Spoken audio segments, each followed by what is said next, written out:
multimedia personality, comedic commentator, songwriter, recording artist, spiritual leader, author, and actor. Larry D. Reid is the founder of the MBN Network, owner of LDR Enterprises based out of Atlanta, Georgia, and the spiritual leader of the Reformation Church of Atlanta. You can catch Larry Reid on the BET Plus original series Kingdom Business and on American Gangsta Track Queens. Streaming online at BET.plus.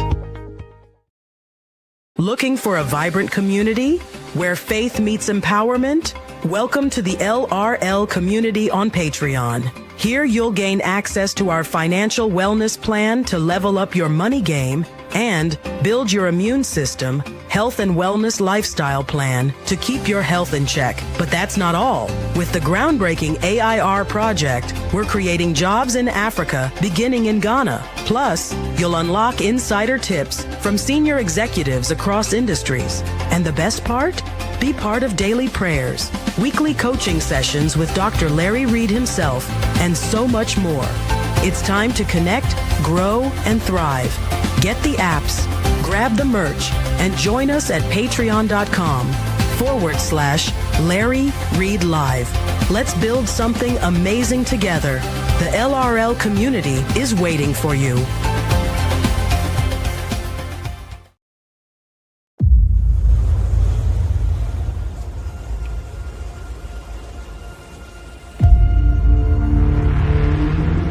A lie has been told to you, and you have believed it. It still has such an intensity, and the energy and the vibration in that place, you can feel it once you arrive. At that moment, they allowed me to release my emotion. Columbus never set a foot on any American soil before he died. The lie is being exposed. This is for real.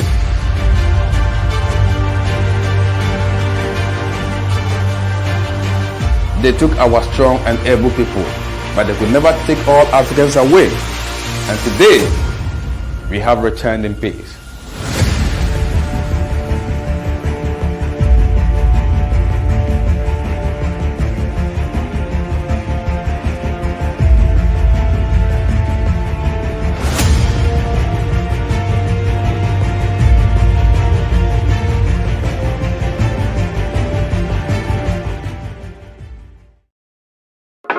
Church Critic by Dr. Larry D. Reid. An examination of the Larry Reid Live show perspective.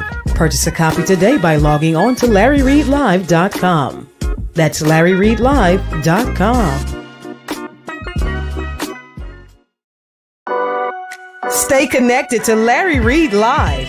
Take a moment and like the Facebook page, subscribe to the YouTube page, and hit the bell. Text LRL to 404-999-7527. That's the words LRL to 404-999-7527. And get notified when we go live. Become a member of Patreon. Log on to patreon.com/Larry Reid Live. Sign up, then download the Patreon app and turn on your notifications. Get connected today.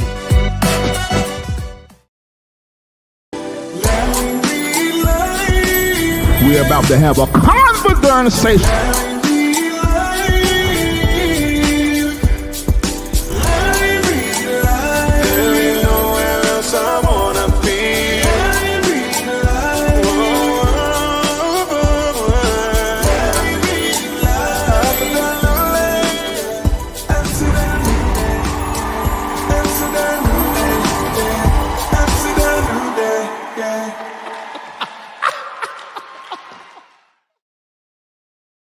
All right, ladies and gentlemen, we are here with the Issac Carree.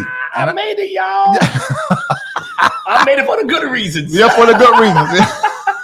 But there's a whole lot of questions that I have for you, yes, and a lot of things I want to know about you. And you are from North Carolina. Absolutely, the greatest state that God ever created. Honestly, and I ain't trying to be funny, some of the best people in the world I've ever met. Will you agree? Absolutely. They're in North Carolina, and you well traveled. Yes, sir. And I am too. So that's for real. Some of the best people in the world. Best cooks, best people, yep, personalities, talent, We got it all. No shade to nobody else. Yeah. We just have it all. Yeah, and then when you include South Carolina, you got the best bass players, Yes. drummers that Yes. keep that pocket. Absolutely. Bruh, but North Carolina is it, the Carolinas. Okay, so the conversation that we're going to have, I do have a few questions I want to ask you. Absolutely. But you already mentioned we already discussed most of this. And then I want to get your point of view on some of the viral topics, like around Sinners, the movie. Have you seen it? I have. Okay, and also Big Frida directing The Choir. Did you hear about that? No, who was that? Oh, dang, I don't need to ask you that then.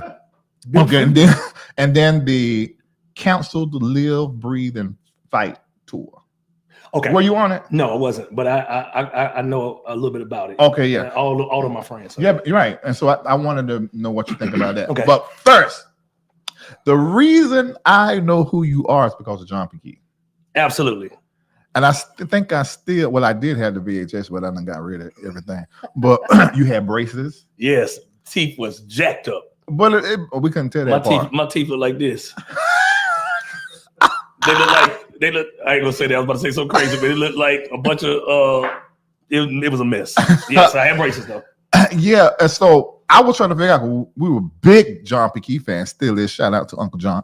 But when I saw you singing the song, I didn't know you then, but it was encouraging to those of us that were in North Carolina because we knew you from North Carolina, and the way that you were singing, you made it okay for us North Carolina guys that could sing to do some of the decorations that a lot of the women would do. Gotcha. And then when I met your mom and I heard her, I said, "Oh, that's where he got it from." Because we ain't have all that color. In North Carolina, all the men sing like quartet singers. That's true. Yeah, that's true. So when you were doing like, and then going, "How?" Wait a minute. I said, "We can do that like the Clark sisters." And then you was a nigga too, which helped everything. Yes, because the few of us around there that could do all that, we was like,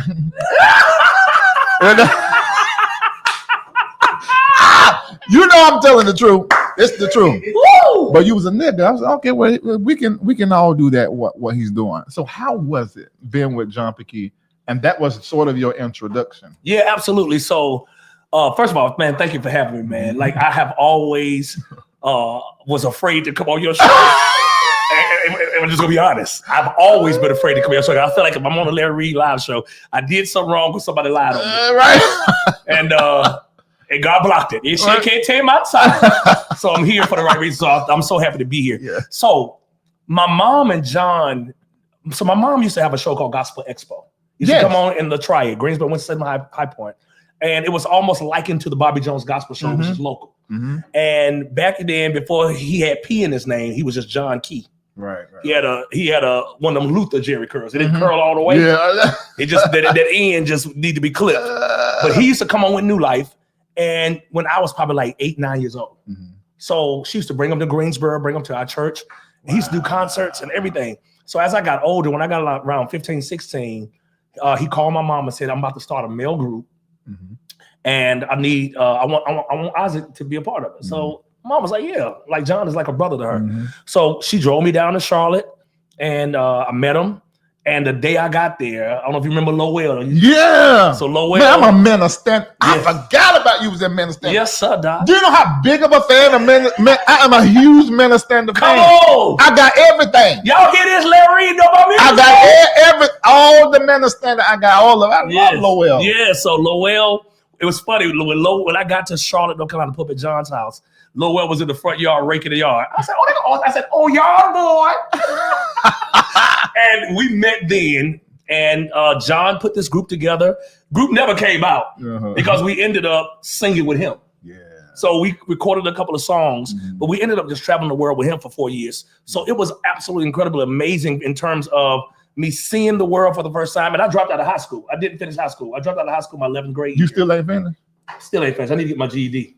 For real? I didn't know that. I don't got no time. I tried to do it, but they made me do a podcast. We'll talk about that later. We're going to talk about that podcast. But I wanted to get my GED. I still need to get my GED. I just want to get it just say I have it. I'm probably not going to use anything. Yeah, but you seem to be very smart and educated.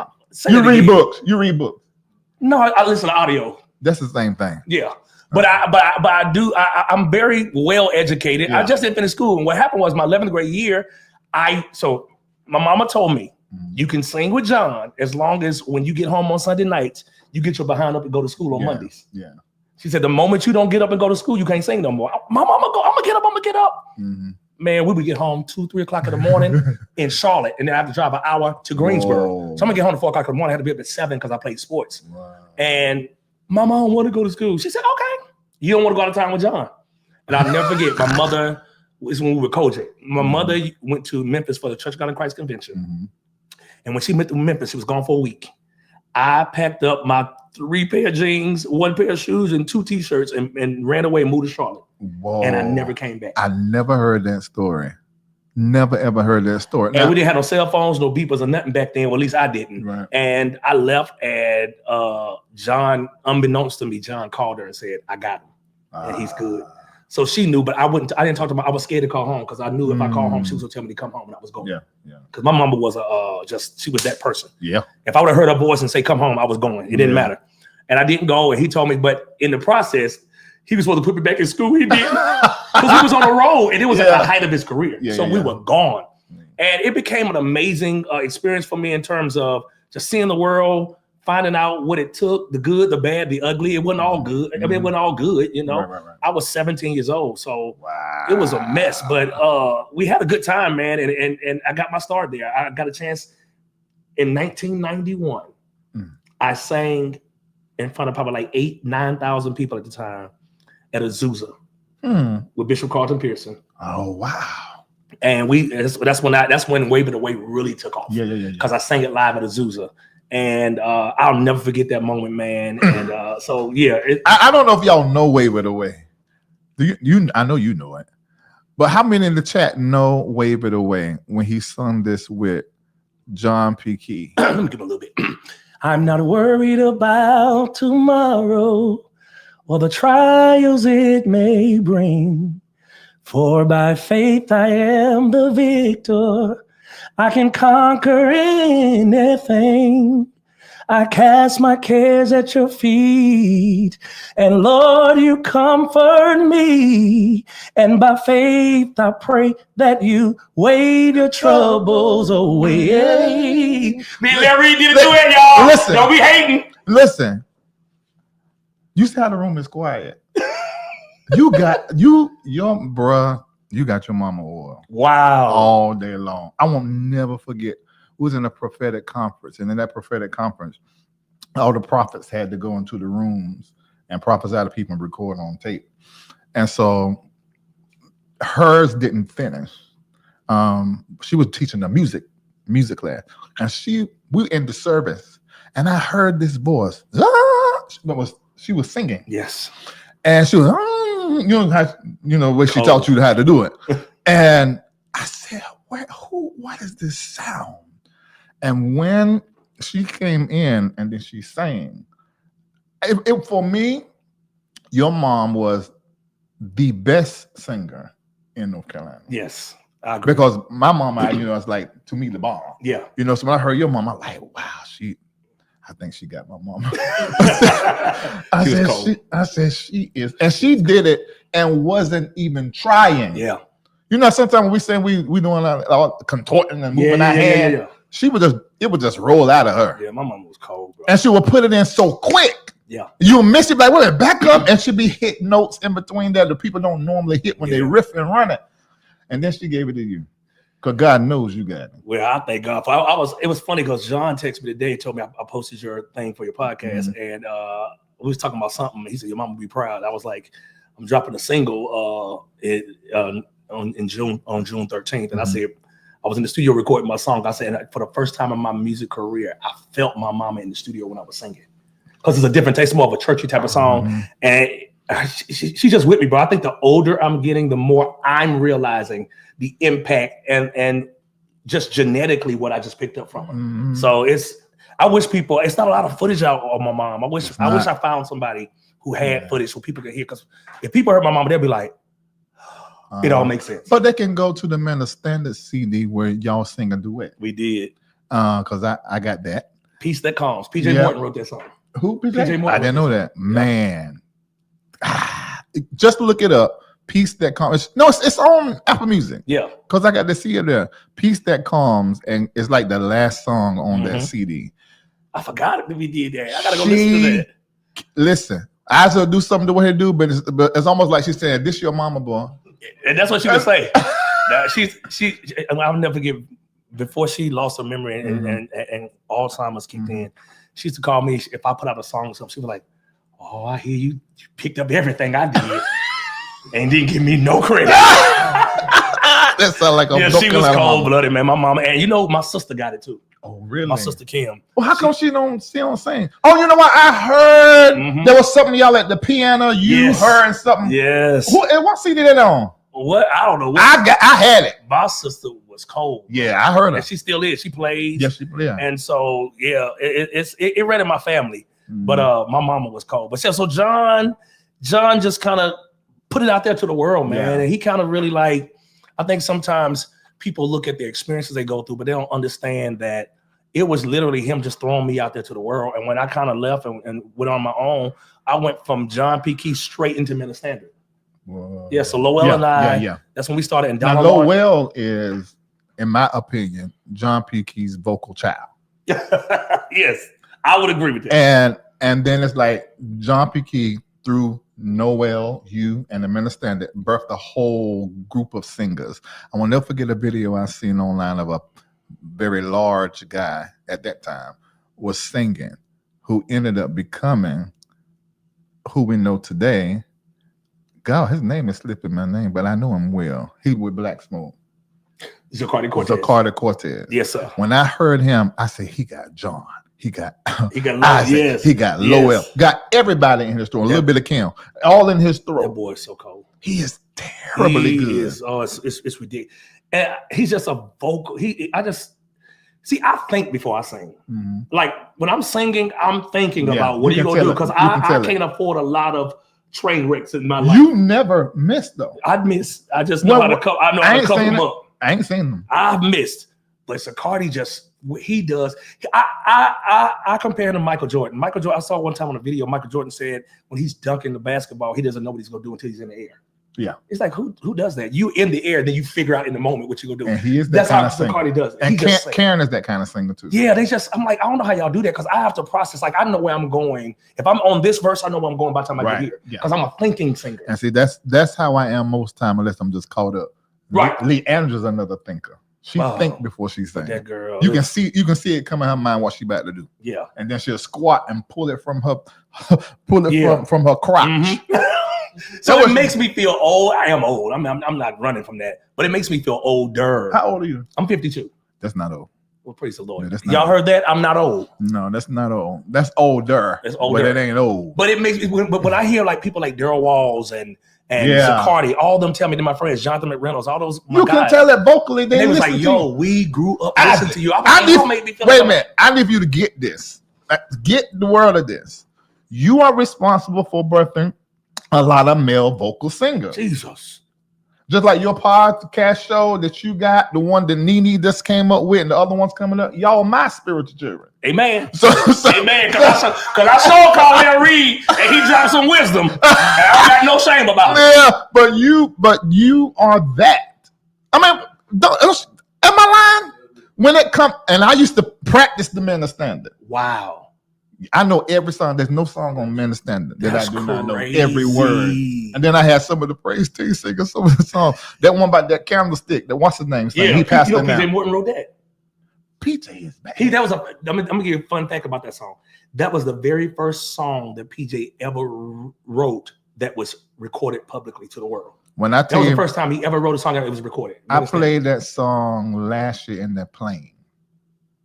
And it just came up. Candlestick. Tears down. I said, Lord, don't remove the candlestick. Don't remove the candlestick. Don't take it from it. Yeah, that band, the lyrics of that song. We go back and do a Minor Standard reunion. I gotta look. If Lowell watching, this is what I said to you many years ago on Facebook and inbox for y'all to do a return union. I don't know what the hell y'all thinking about. Good as y'all can sing. Y'all so good. We're talking about it for sure. We're getting honored at the Stella Awards this year. I might go. It's not at the Stellas, but it's I have to have A Stella program. A Stella affiliate. So Carlos Hale is doing his last. Oh yeah, I go to his event. Yeah, so he's doing it. This is his last one. So he's honored. Why he ain't doing no more? I don't know, bro. I don't know what the backstory is of why he's done, but this is the Stella's 40th year. I don't understand that. Why is he stopping? I have no idea. Wait a minute. We need to find out because I don't understand. Let Reid don't play y'all. Why is he stopping? I have That doesn't make any sense to this me. is last one though. But why would he stop? That's like a staple for the whole Stellas. That was where we sang at. You remember when we went to the blackout thing? Carlos Hill, why are you stopping? This your last Stella Award thing. I'm live right now with Issac Carree, and we need to know. Can't nobody hear right here. Hold on, put you on speakerphone. Yeah, you can. What's the reason? Oh man, I'm trying to add more years to my life. That's all. I get that. Okay, I respect that. I respect that. Oh, that's it right there. That's the flyer. Man of stand. What's up, Carlos? Y'all gonna sing? No. Take over. You know, They gonna sing to 20 us. years, you know. Y'all not gonna sing? No. We can't go up there and sing them. and We got some people that's gonna honor them. We got some great people that's gonna honor Who them. gonna sing their song? Yeah. You ain't gonna tell us. I'm not coming unless I know. Who gonna sing this song? Don't tell Larry Reid by yourself because I want to be surprised. Okay, text me. Okay, text me. You have to be there. That's not gonna happen. Text me. Text me. Larry, you have to be there, Larry. You got to be there, Larry. Okay, I I get will that. pay for your Greyhound bus ticket all the way from. Ain't no way Larry Reid getting no bus now unless it's custom. That's not gonna work. So you just What about Von Lane? It's a luxury bus line. Carlos. It's a luxury bus line. hell to the now. Can you text me please? If I feel like I might be going to Stella. It's in Nashville this year, right? Yes, it's the 40th year, so it's gonna be a big one. I feel like I need to go. Cause Minister that brought me through. Come on now. I love Minister. All right, Carlos, I'm gonna hit you later. Text me. Respect me. Yeah, that, huh? In your will. Oh, that was my prayer song. I opened my morning prayer 2011 when I started my prayer call that I still do to this day. Wow. Minister for like a couple of years was the main song I played. In Your Will, and there's another one. Yeah, Will I Trust Him? Was it that one? That one. I knew it was gonna be that one. Who wrote that? Myron Butler. Wow. Myron Butler wrote Yet Will I Trust Him. A guy named Marcus Divine out of Detroit wrote In Your Will. Man, our writing skills went sharp back then, so everybody was writing for us, but we were singing them. It was great. If you are watching, I don't know who's gonna get the money by this stream run up, but you need to go and stream this Minister, these songs, In Your Will, Yet Will I Trust Him, that Candlestick song. Them things, bruh. Man, that's crazy. Those things are like written in my spirit. Before I don't care how I felt. If I had to do prayer, when that song would come on, it just take me right into that mode. Yeah. Yeah. Bo, make sure you listen to Candlestick because you might get saved. I'm just saying. I just want to throw that out there because God has been pulling. Okay. I just been pulling lately. So go ahead. Oh my God. That is hilarious. Somebody said, I'm standing in your will, those songs, though Isaac is a living legend. Do you feel like that you are a legend? No. And I'm gonna tell you why. It's not because I'm running from it or I'm afraid of getting older. It's because y'all gotta stop talking. I'm alive. You gotta use your inside voice. Larry Reid, Dominique and Chase. Don't make me put y'all out. You go talk while I'm talking. That's just disrespectful. I don't do that at Change Church. If Pastor Darius is talking, I'm sorry. Oh my God. Okay, so this is my thing. Hold on, did you just quiet stop? Yeah. That's what my pastor do to our musician when he trying to tune him up and he didn't want to tune him. He be like, stop. So here's the issue with me. I've been doing this for 35 years. Mm-hmm. 35 years. That's a long time. Yeah. That's over half of my life. Mm-hmm. I've been singing long enough than I've been doing anything else in my life, right? Mm-hmm. And I've never been, and I'm not saying it's to be. Mm-hmm. I'm just saying it's hard to look at yourself as a living legend when nobody has ever honored you.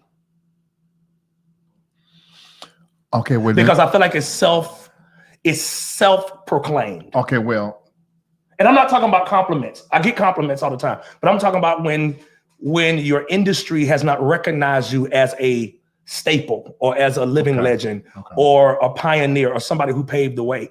And again, I'm not saying, let me tell you something. But you're a vocal blueprint for male singers. And I appreciate that. But Larry, if you know me, I am the biggest cheerleader for everybody that I love. From Todd Galberth to James Fortune to Zacardi Cortez, anybody that Tasha Cobbs Leonard, I support everybody and I push them. And what happens is, so I don't look at myself as a person that's like, they got that from me or they listen to me. I got to hear them say that and it's like, okay, cool. And it's very humbling. But it's almost like being the best player in basketball, but you never are recognized by winning the award. I understand. You have the credentials, everybody's saying it, but you've never been recognized. Yeah. So I think it's kind of weird to kind of self-proclaim it on yourself. And then everybody that you sang with, that you helped their career get there, they've been recognized. Yeah. You know, Kurt, John, and everybody. It's like, so you've been a part of legendary people, but they don't see you as a legend. So I don't see myself as a legend. I kind of just keep going and I mind my business. So it's because it hasn't been done from like the industry to say this is who Issac Carree. Yeah, because it's like if the industry doesn't stamp it, then it's almost like you're trying to stamp it for yourself. Okay, so I'm just come from a different thing. I'm gonna stamp it myself for Ruck, y'all. That's got an R in it because Issac. No, you gotta stamp it. Yeah. Help you out. Yeah, but that doesn't matter. I mean, because the industry is dying itself, and that's the reason why it's dying, because it's not recognizing the life that's now. That I agree with. That I agree with. I feel like the gatekeepers don't the gatekeepers in gospel don't do a great job of setting up the next generation, and they don't pay homage to people who are coming up or who kind of co-labored with them. Mm-hmm. So what happens is the younger generation, there's respect and reverence, but there's not a lot of lessons. If you talk to these younger artists, they don't be paying attention to what these older folks say, because here's the problem. True. In gospel, these jokers still trying to be relevant. Yeah. See, if you look at R&B, SWV and Jodeci, them jokers are making so much money because they work in it. They do all the festivals in the summertime. Yep. They doing residencies in Vegas. They doing all these things, and they good where they are. Mm-hmm. They ain't trying to do albums and compete with Chris Brown. No. These gospel artists, they still trying to do albums. They still trying to do singles, and they did not set themselves up to say, hey, I had my time and I had a good ride. Now I can pass the torch. And they made plenty of money, but it's like they got to keep going. And no knock, I can't tell nobody how to do their hustle. I feel like the torch was not passed properly. So I think what I've succumbed to the concept that God placed me here to be that bridge. I agree. I came up 35 years ago. James Moore was like my godfather. Derek Cole is one of my favorite singers. Oh my God. So I learned from these guys. You did, they in your throat. And now I'm still here learning from Zacardi Cortez and Daryl Walls and Jonathan Morales. I can appreciate their gift and talent. So for me, I feel like I'm a bridge because I was there and I'm here, and for whatever reason, God still has me relevant. So I'm like, I have to do what they didn't do for me. I have to do what they didn't do. I don't want to be the person that's trying to control everything. I was like, yo, let's do a show and let's bring all them on. Let's do this and let's do a song and do all this. So that's what I'm trying to be. I may never get an award. I may never get a Grammy. I may never win another Stella. You ain't got none of them? I have Minister won a couple of Stellas. Okay. And I think I won one for my solo album. I never forget the year. Hold on, what was that? What was your breakout hit? In the Middle. Oh, you was right, Nancy. I said it won't that. Yeah, I had. How I go? In the middle of it, tears rolling down your face. Yeah. So that was my first single was Simply Redeemed, but then the one that kind of took off was In the Middle. And then I followed it up with Clean This Out, with But God. That Clean Inside, what I remember. Clean This House. And then Clean This. They play that everywhere. Yeah, everybody thought it won't big as In the Middle? In a way. It was big, but it wasn't that big. Well, how come my ears didn't get hold of the thing? It probably but he remembered. It probably was too churchy for you. It was a little churchy. I am churchy, believe it or not. No, I believe you. I'm about to say, yeah, I'm really churchy. So I had that, but it's like now, man, it's like Man, I'm gonna do what makes me happy. So I'm about to drop this single January 13th. I'm super excited about it. You mean June 13th. June 13th. Y'all put June 13th in the chat. And then the podcast comes out tomorrow, and Leandre's the first one on it. And go to his IG and look at the clip. What's your IG? I'm gonna lead them to the show, right? The Issac Carree Show on Instagram, at the Issac Carree Show.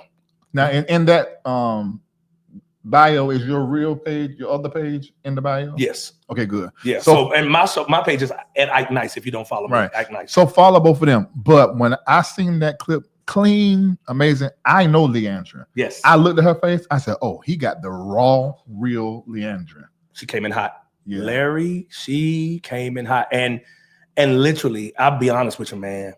She told me, she looked at us and said, "I just need y'all to trust me." Yeah. She said, "Don't question me and trust me." Yeah. And she said, "Whatever you want to ask." She said, "Nothing's off limits." That's her. And and my concern is I want to make sure that people, number one, tell their truth. Yeah. There are these they're not even bloggers, I don't think. What do you call the people who on social media? YouTube uploaders. Yeah, so they do this they do commentary and they make comments about it and they whatever. And my thing is, I'm fine. I don't care how people make their money. Right. I have a couple of issues I want to call out, and this is a great place to do that. Yes, But one of the things is, you don't have to agree with her. You don't got to agree with me. You don't got to like it. Yeah. You can take it, rip it, tear it down, rub it down, whatever you want to do. You can't take away somebody's truth. And that irritates the hell out of me. That somebody says, just because I don't agree with what Larry Reid says, I'm saying Larry Reid is a liar. Yes. Just because I don't agree with what Larry Reid says, that means, Larry Reid ain't telling the truth. No, it's his truth. Yeah. You don't have to subscribe to it, but it's his truth. So I don't want anybody to take away her truth. We may not like it. It may be raw for some of my super saints. Yeah. They go cringe. Yeah. But it's her truth. So let her. Maybe this is the thing that can free her. It is. Sometimes just getting it out and getting it off of your chest is therapeutic for you. Absolutely. And so I wanted to create that atmosphere for her and every other guest that I have. The thing I don't like about some of these YouTube, what you call them again? I call them uploaders when they don't really have the skill and the wherewithal to properly do commentary. Right. So I just call them YouTube uploaders. Okay, so YouTube uploaders. So here's my issue. It's just a concern. It's not even an issue because I don't give it that much attention. But I'm a thinker. So I see some YouTube uploaders do a lot of commentary about pastors. Yeah. What they preaching or how they raising money or what they're doing, and you shouldn't be doing this. You're lying. It's always negative. It's always negative, right? And I'm not dumb. There are some pastors out here that are just stupid. Absolutely. They saying some stupid stuff. They misleading people. They leading people down the wrong direction. And I think if you're dumb enough to do it, then you're good enough to get called out for it. Absolutely. But that's not everybody. But here's the thing, especially when you talk about the money thing, you dog people for raising money, but you're monetizing on your content. Hey, making money. The hypocrisy. It's hypocrisy. So it's like you're saying you're doing people wrong by raising money the way they do it. Yeah. And I do believe people preach about money too much. That's why I go to the church I go to, because we don't do that. We understand the principle of giving. It's a principle. We do it, and we only got to wait till Sundays to give. We tithe when we get it. We get paid on Tuesday. We tithe on Tuesday. Ain't no rule that you got to do it on Sundays. But it's like these people just go so ham, and I be sitting there like, but you monetize it, and you making money, off these ads, but you dogging somebody else for making their money, So if they're hustling, are you? Absolutely. I just get confused. In fact, you're more wicked because you're doing it covert. And you're using spirituality and God to say this person isn't right. What they're doing is not right. But you are covertly, you are cloaking your real motivation, which is cash and clicks and views, and then saying you're a champion for what is right. Oh, you all kinds of wrong. Yeah, I just think it's weird. So I mean, they might kill me for it. I don't care. I mean, I'm past how people feel about me. I only rock with people who rock with me anyway. But it's just interesting. It's just something, and maybe they could give some type of explanation. Ain't no explanation to that crazy stuff. I just be wanting to know. It's like Arsenio. They're mentally ill in a mental crisis. They're in a mental crisis. Like, how do you do that? Like we grew up in church, right? When Marvin Sapp said close the doors, I never understood why that story got so out of hand. Now, He was aggressive, but I've seen way more aggressive preachers in church. Yeah. First of all, it wasn't. Second of all, it wasn't his church. Right. He was out of town. He was trying to raise money for them people. Yeah, and it was $20. There ain't no money in church. I think he did 40. Was it 40 or 20? It was 40. It was $40. Still ain't no money in church. Yeah. But he was doing it for a budget, right? So I get it. And I knew then. I said, non-church people are not going to get this. Yeah. And I get that. But it was the church people that killed him. It was the church people. It's like, all y'all niggas know that's how we raise money. Right. And if we don't raise money like that today, that's how we used to raise money all the time. Yeah. So why y'all tripping? Yeah. And he never said, I mean, I know this is old. He didn't say lock. He never said lock the doors. He said close. But the fact that he said close, like I said on my show when I covered it, I said he said close, it sounded like lock. I said I wouldn't have said that. That's what I said on my show. Yeah. I said, but everything you just said. It's like church. It's church already. That's what we do. And I'm not saying it's right. I'm not saying everything we did growing up was right, but that's how we did it. So I expected the church people to be like, when I heard that, I was like, as soon as I saw my son a couple of weeks later at the BMI, I was like, close the doors. And he was like, because I knew that it's about motive. I knew his heart was in the right place because that's not the type of person he is, right? Yeah. But I understood non-church people doing it. I don't understand when we grow up. Like, here's another thing. Kim Burrell. Your podcast is going to be good. Because I can talk. You can talk. You got opinion about everything, and you don't even mind. That's their mama anointing. She won't scared of nothing. Ain't nothing. But I'm saying, like, church people. This is to church people. I understand when non-church people don't like this woman. I don't really understand it, but because I know her. Mm-hmm. But like non-church people, I understand their perception of Kim Burrell. Yeah. But when you know her, and it's like, I know people who did not like that lady, and the moment they met her, they was like, oh, I love her. But see, hold on. That's her personality. I got to say something here. Help me. Because I beat her over the head some years ago. Okay. I don't know if you know nothing about that. So I beat her over the head. I came back on my platform later and I apologized because I saw her video when she named me Jeremy.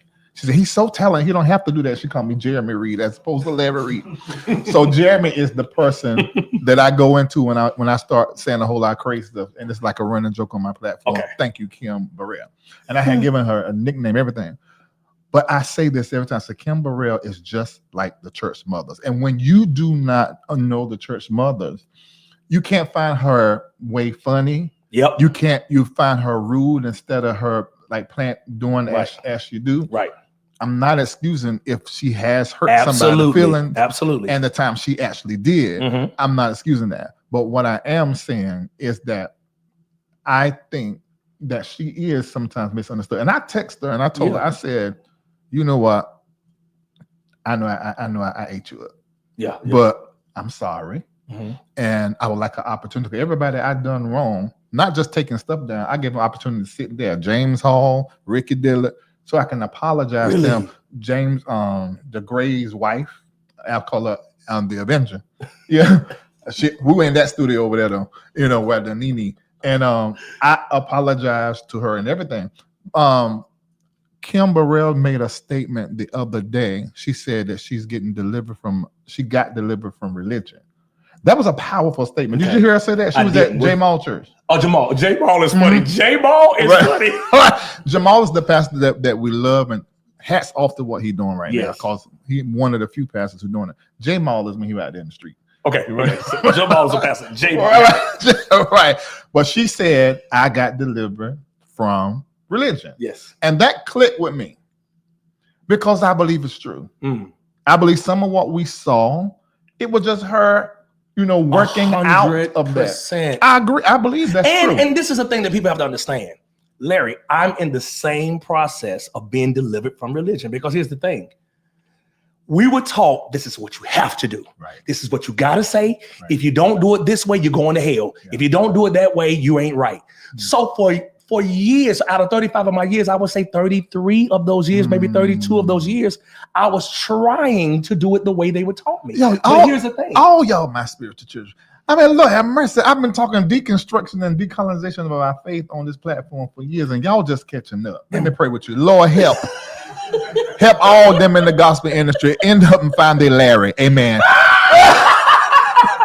And bro, but here's the thing that bothered me. I would have been cool with it until I found out the ones who was telling me what not to do, you were doing it. Now, Leandra said that now. You telling me not to do this, but you doing it. I can't say this, but you saying it. So it's like, hold on now. And I'm gonna tell you something. It's something about your mama. Like when my mama died, I felt like I don't give a hell about none of these things. Right. My mama was the one that I was like, yeah, I got to make her happy. I got to make her pleased. And I made some mistakes. And I did some things that while she was alive, she was like, oh boy, you didn't get saved. You go back to the altar. You going to hell. Right. My mama said that to me. You going to hell. But when she passed away, man, it freed me from the opinions of people. I got liberated. So it's not, so I'm not out here trying to look for anything to get into or look to deconstruct. It is what it is. But y'all ain't gonna control me no more.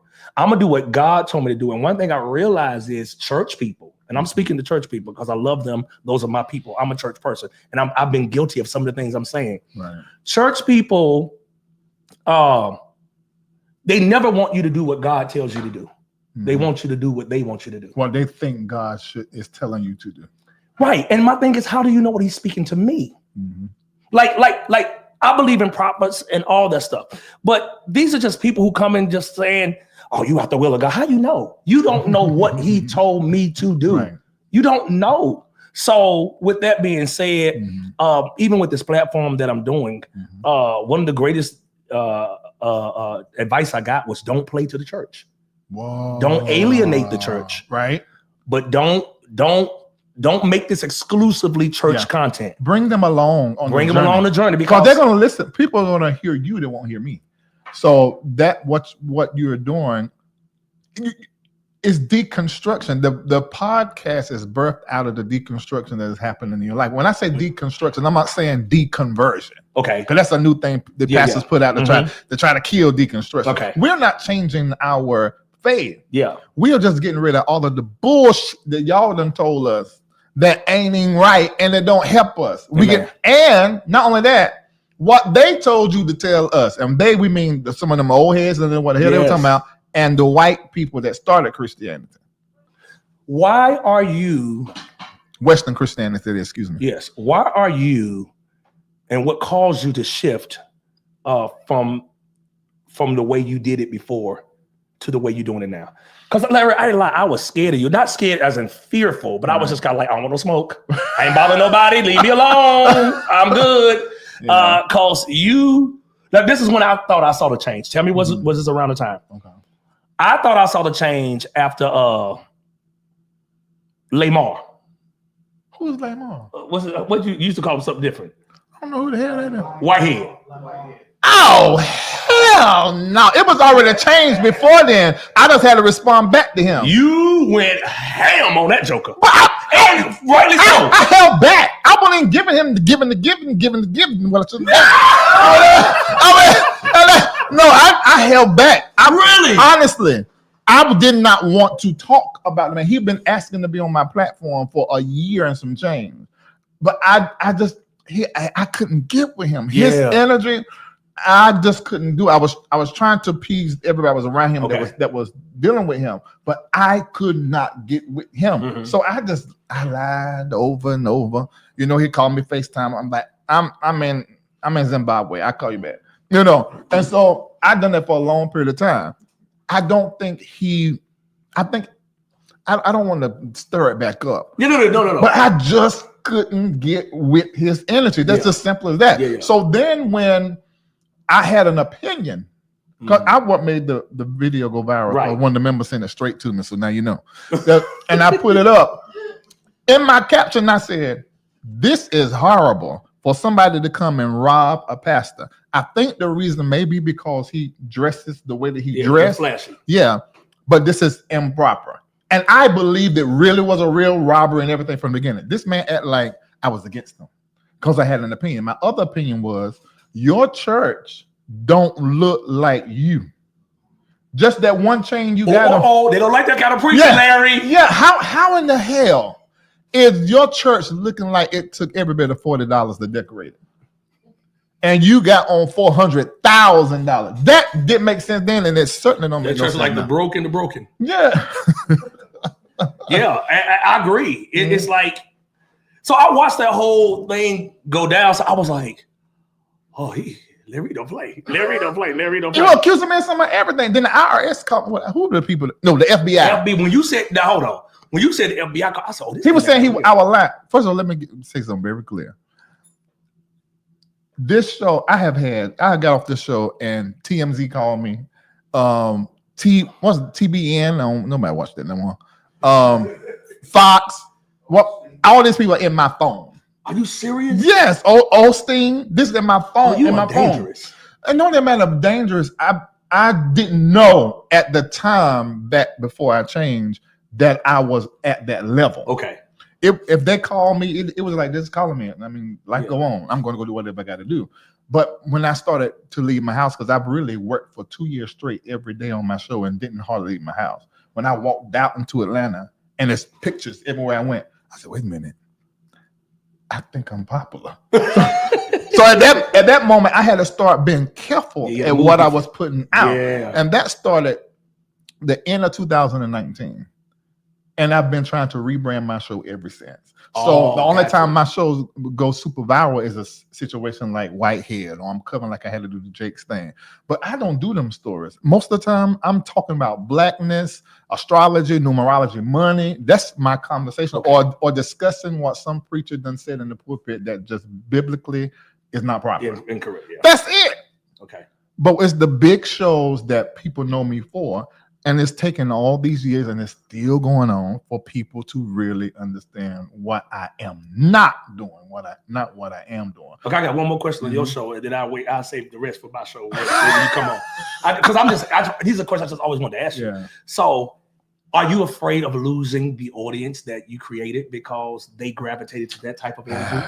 That's a good question, because that cut, before everybody money got cut by 30-40%, my money got cut by 30-40% before it got cut another 30-40%. Oh, wow. Yeah, because people want the salacious, they want the obnoxious, they want the crazy, the unverified. And I don't work like that. Yeah. You know, I learned from that too, because I got sued 159,000 times.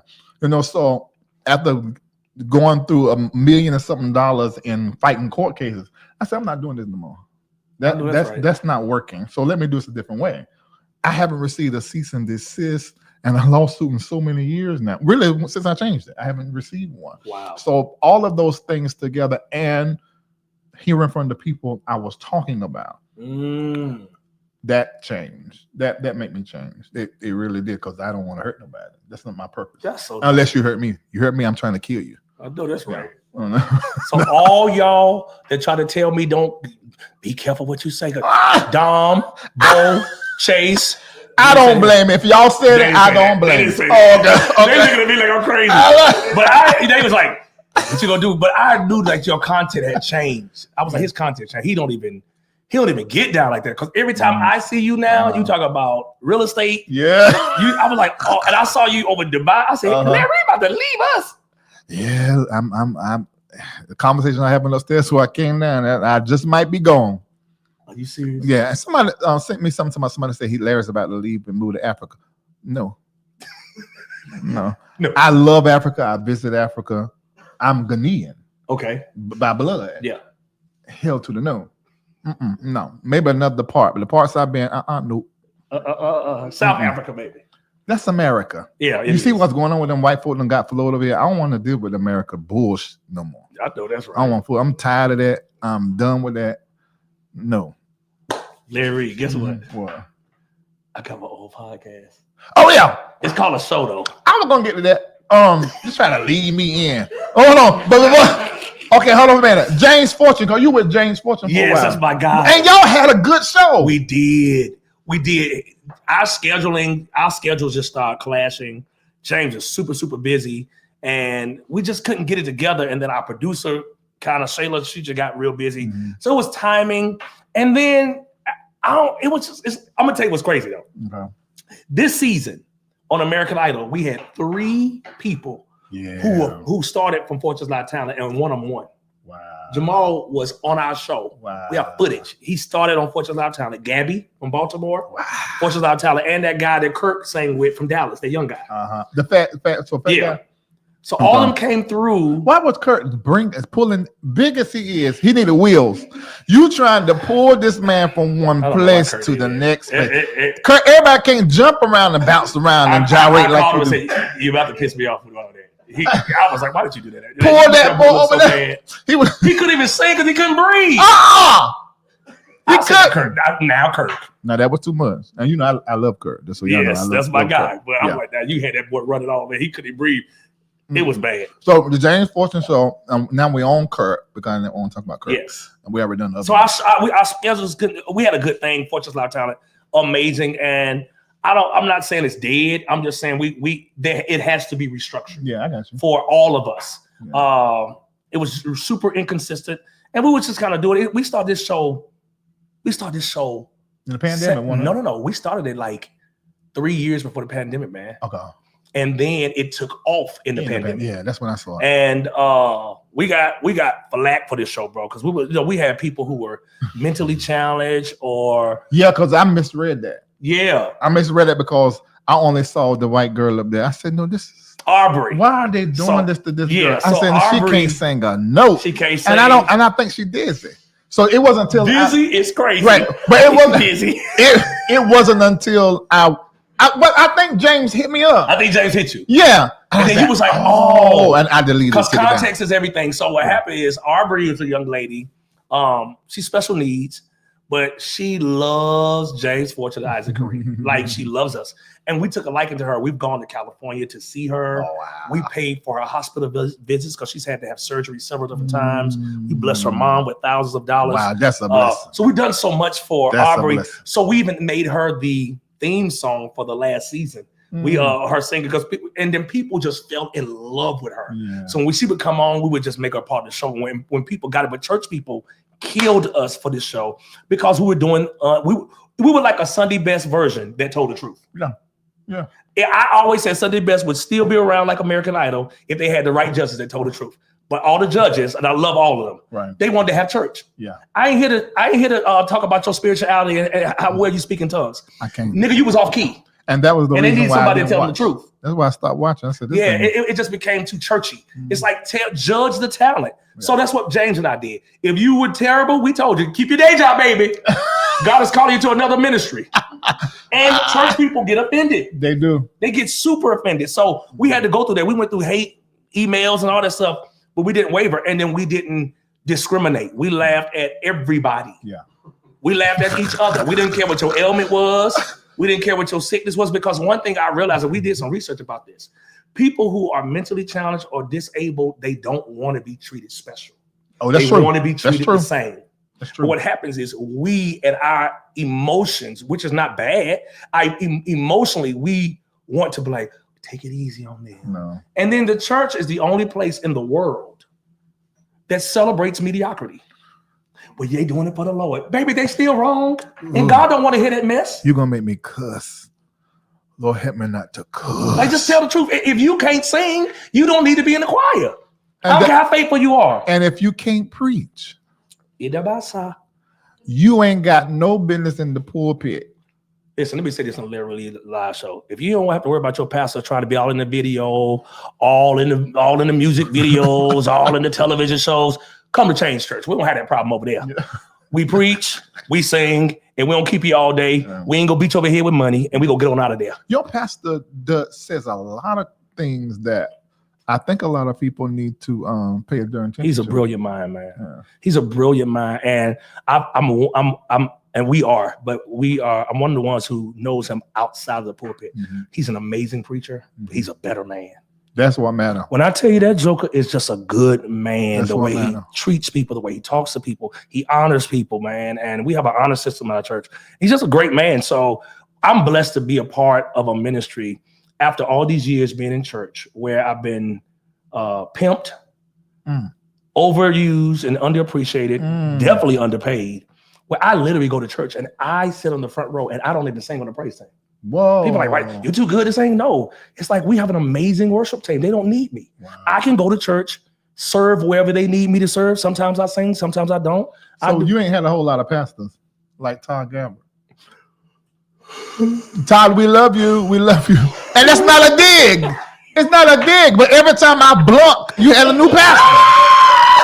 I said, why he got a new pastor? Then I understood it was just working. He was working. He was working going from church to church. Working. But that's so funny to me. I love this. 159 pastors. Church hopping is what they call your son. It ain't really church hopping. It did look like that to me. It did like that. No, a lot of these was specifically jobs where he never was a member. He never was, I think the last church he was a member of before he came to Change Church was Redemption when Ron Carpenter. Because you understand, people don't understand this story. Todd was at Redemption. Mm-hmm. When Ron Carpenter and John Gray did the exchange, and Ron Carpenter kind of John Gray became his predecessor or whatever. Mm-hmm. Todd was already there. John Gray brought in Tasha, brought in Daniel Rose, brought in Anna and all those. Todd was there. So Todd was a member of Redemption. And then when he decided that his season was up at Relentless, I called my pastor and said, listen, get this nigga now. Because somebody about to snatch him up.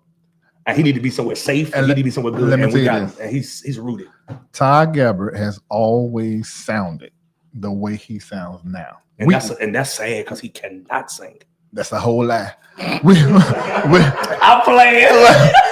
That's my best friend. We in Fayetteville, North Carolina, Rayford area, we have been hearing Todd Galberth for years, and I'm not lying. He could always sing. And I remember walking up to him in Cumberland Mall and saying, you got it, and you're going to be all around the world. Wow. Now, I don't know if you remember that, Todd, because my best friend was with me. He was giving you a little problem at the same time. Because he said you was arrogant, Todd. I'm see, we hitting up. It's coming out now, Todd. Yeah. He said you was. He had a nasty spirit. That's what Marco said. Todd, have you heard about? Hold on, let me not do that. What you just told me is that public? The phone. That's public. Let me see if I got that Larry Reid anointing. All right. See if he'll answer. Marco, never mind. He just got back from LA. You don't bit more remember nothing about Larry Reid. Got a firewall up here. You can't even make no calls out. Yes, you can. You ain't on the You gotta get on the Wi-Fi. You don't. That G ain't gonna work. Okay, I got it. I'm gonna try something while I'm up here. Cause I got a question. Who is that? Oh God. I'm gonna find out what kind of employee you really is. Mm-hmm. Oh God. Oh God, I hope he answer. You see, hope he don't answer. No, he gonna give me love. What? Marco, can you help with the Wi-Fi? Not you, Chase. You don't know nothing about this. Oh, you got it. Oh my God. Sorry. Okay, he ain't answer. He might call back though. Yeah, he get rid of his little BT. Oh, that's right. He get rid of his little BT stuff. Yeah, I forgot. I forgot. Only the most successful nigga that don't sing in the industry where everybody sing. Thank you, JC. He just text me back. Lord Jesus. Okay. Oh, here we go. I hope this joker. He just got back from LA. I hope he answers. Okay. Because listen, I believe in getting stuff straight. I don't play these games. Answer the phone. We didn't go to rehearsal. Oh my God. Listen, man, I need you for 1 second. Oh my God. Say hello to one of my good friends.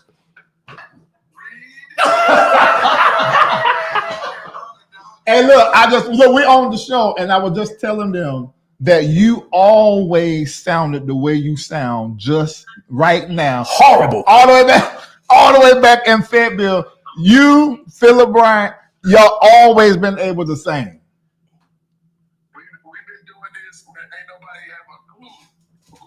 Exactly. Now, Todd, something did come up, and I just want. They said you had a little haughty spirit back in the day. You was a little arrogant back in Fayetteville, and your pastor got called and you got rebuked. Now, you never told me that. I don't know how I was arrogant, making $29,000 a year working at a school. Where it happened, they said, Doctor, they said you had a nasty spirit. And they said you was a church hopper. How many pastors have you had in your lifetime? 159 church pastors. And you know they loving this time. All your whole team over there loving this. Oh God. Who was your pastors in North Carolina? Tillman. my home church lost. Yeah, we was in an organization, so we had a different pastor every 3 years. So that's what it is. Now, what's it called when you're a pastor in Raleigh? Well, Andy. Pastor Andy? Yeah, I work for Andy. So a lot of these churches, they were jobs. Right. No. So John Gray was your pastor? No, because I knew he was at Redemption already, and Pastor Ron was your pastor. Hey, bro, I'm sure you and Larry Reid doing an interview about your stuff. I'm trying to get you in some. I'm trying to help you. I'm trying to get you in some mess, and your album can blow up. Because you know you need all the help you can get. We all need the help we can get. All of us. Tom, we got to get you over to your Dr. podcast. Larry Reid. No, your podcast. He ain't ready for my podcast. He got to come through you first, and then he can come over here because you gonna get him ready, and people go know him, then they go watch.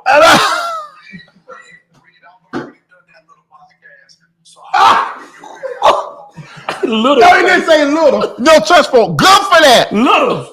Todd, let me finish big things. We'll talk about that. Enjoy that Red Lobster. Oh God. Oh Jesus. Oh, that is hilarious. Okay, so. All right, so I love this show. See, you see how interactive this show is? That's why I brought y'all so we can learn. We gotta expand. Listen. Okay, so anyway, I need everybody hit like. I forgot to do this, and they didn't send out my what's the name text. So I need everybody to hit like. Go ahead and share. Text the share thing to everybody so everybody know that we're on. Okay, it just looked like the text thing went out, but maybe it did. Okay, All right. Now, so the podcast. Yes. And Leandra, you chose her as your first. Yes. Why? Because I think that she's misunderstood, and I think a lot of times people see what she goes through, but they don't have context on why. They don't understand her triggers. They don't understand her traumas. I don't think it's a good place. Social media is not a great place to learn a story about a person. When you see a clip, even if it's at the hands of her. If it's at the hands of her and she picks up her phone when she's in a crisis and she turns on and she starts recording, well, she did it. Yeah, she did do it. But why did she do it? Right. We got down to the bottom of why she does that. We wanted to find out, are you blaming people? Is this your circle? Are you taking accountability for what you're doing? Really? So we got to it. We talked about jail. We talked about her upbringing. We talked about her triggers, her traumas. We talked about her kids. We talked about everything. And I'm telling you, I thought I was bringing her on the show so that we as a team could be a blessing to her. And we were. We honored her. We loved on her. But bro, she blessed us. Yeah, she's so raw. She's an Aquarius. She's so raw. That girl shifted. She shifted something. It was, and then on my Patreon, and you only can get this on Patreon. Okay, what's the Patreon? I'm gonna go watch that. So it's patreon.com/Issac Carree Show. Patreon.com is right there on the screen. /the Issac Carree Show. On the Patreon, you only can get this. After our interview, we went into a mic'd moment. Okay. Where her and I sang together. Whoa. And when I tell you, Larry, it was probably like 8 or 9 people in the studio. It wasn't everybody was weeping. Yeah, that's her. I mean, she sang down. That's her. And you can tell, I mean, she sang from a place of pain. Yeah, I've always said that. Yeah, so it's pain that she takes, and when she sings it, it's your joy. Yeah, but it's her pain. And I asked, I said, why do you sing like that? She said, when I sing, my prayer is, God, when I give you everything I have on this stage, just help me get through the night. Help me not be able to pick up the bottle after the show. Help me not be able. I said, she said, because she said, I'm singing for my own deliverance. So I believe, and I told her this yesterday. I said, what if, and I can't take credit for this. I was talking to Darlene McCoy. Okay. And Darlene McCoy said that her mom told her this. And I just kind of reiterated it to Leandria. What if the struggle that she's in is the thorn that God put in her side? And what if God decides not to remove some of the things that she's dealing with because he's using it for his glory and for other people's deliverance? I said, it's almost like this. He'll never put more on you can bear. And when he feels like you're at your wit's end and you're about to crack and you're about to break, it's almost like a woman who's pregnant. If that baby's sitting on that bladder, they start moving that thing and they get it off that spot. Yeah. They don't remove the baby. They just move it off that uncomfortable. God does that with that thorn. He's going to move it, but I don't think he's going to remove it until he's finished with her. And I think she is blessing more people the way she is Absolutely. than people who act like they don't drink and they do. They don't cuss and they do. And they wear these facades and these things. And we all got something, Larry. Yeah. That's true. I'm willing to say that Leandria Johnson is the freest gospel artist in the history of gospel music. Because everybody else either living a lie, hiding their lies, or they just got that thing over there. And I'm not saying it's everybody's business what your thorn and what your struggle is. What I am saying is how many people are living this thing and want people to know their truth, but they're afraid they'll get canceled. They're afraid their dates will stop. They're afraid that people won't fool with them. So she's free. It just makes us feel uncomfortable sometimes because number one, we love her. Number two, we don't want nothing to happen to her. But number three, we are religious and we are uncomfortable with her struggle. So this interview embodies everything from the Rudy to the Tootie. We talked about it all. She was raw. I brought her brother on. Whoa. We talked about there. He was there. He was there when she got arrested. Yeah. We talked about it and it's going to be liberating. So go to the Patreon right now. You don't even got to wait. You can go right now. No, you don't. No. And watch this interview. You don't go right now. You wait till this. Yeah, well, wait till this is over. Yeah, because Larry Reid teaching me. Right. I don't know why I was stupid enough to say that. That's you tell I'm new. You wait till we get off. But let me say something about that. He said nope. Let me say something about that. Remove that in case it's the clip. Or you can leave it up there. I want to add to what you said. First of all, this is what I believe concerning Leandria Johnson. There's no deliverance for her in the church. Ooh, God knows I believe that. Church is part of the reason why she's drinking. So she has to get around people who are not religious. Your show that she did with you was her church because it was real. Yes. That's the only way that she's going to be free. There's more stuff I want to say, but because I love Darlene McCoy. Yes. God bless her mama, but I don't believe nothing that. I don't believe that. Let me tell you what I believe. According to the scripture, I just got hot. And I love Darlene, she know it. Oh yeah. She just play My God Don't Play About Me and Will and them pray. Absolutely. Thank all of y'all. But she know me good enough to know. Then I'm gonna tell the truth. Okay. That's some bullshit.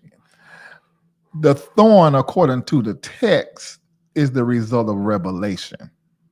It's the result of spiritual height and depth and width. So this is not Leandra's thorn. Thorns are the result of the revelation that you receive from God, the heightening of your gift. So that is there to buffet you and to help strengthen you. Now, what she is dealing with is not a thorn. What she is dealing with is unhealed, unaddressed issues that's lodged in her soul that she's medicating. And the church don't have the wherewithal to help.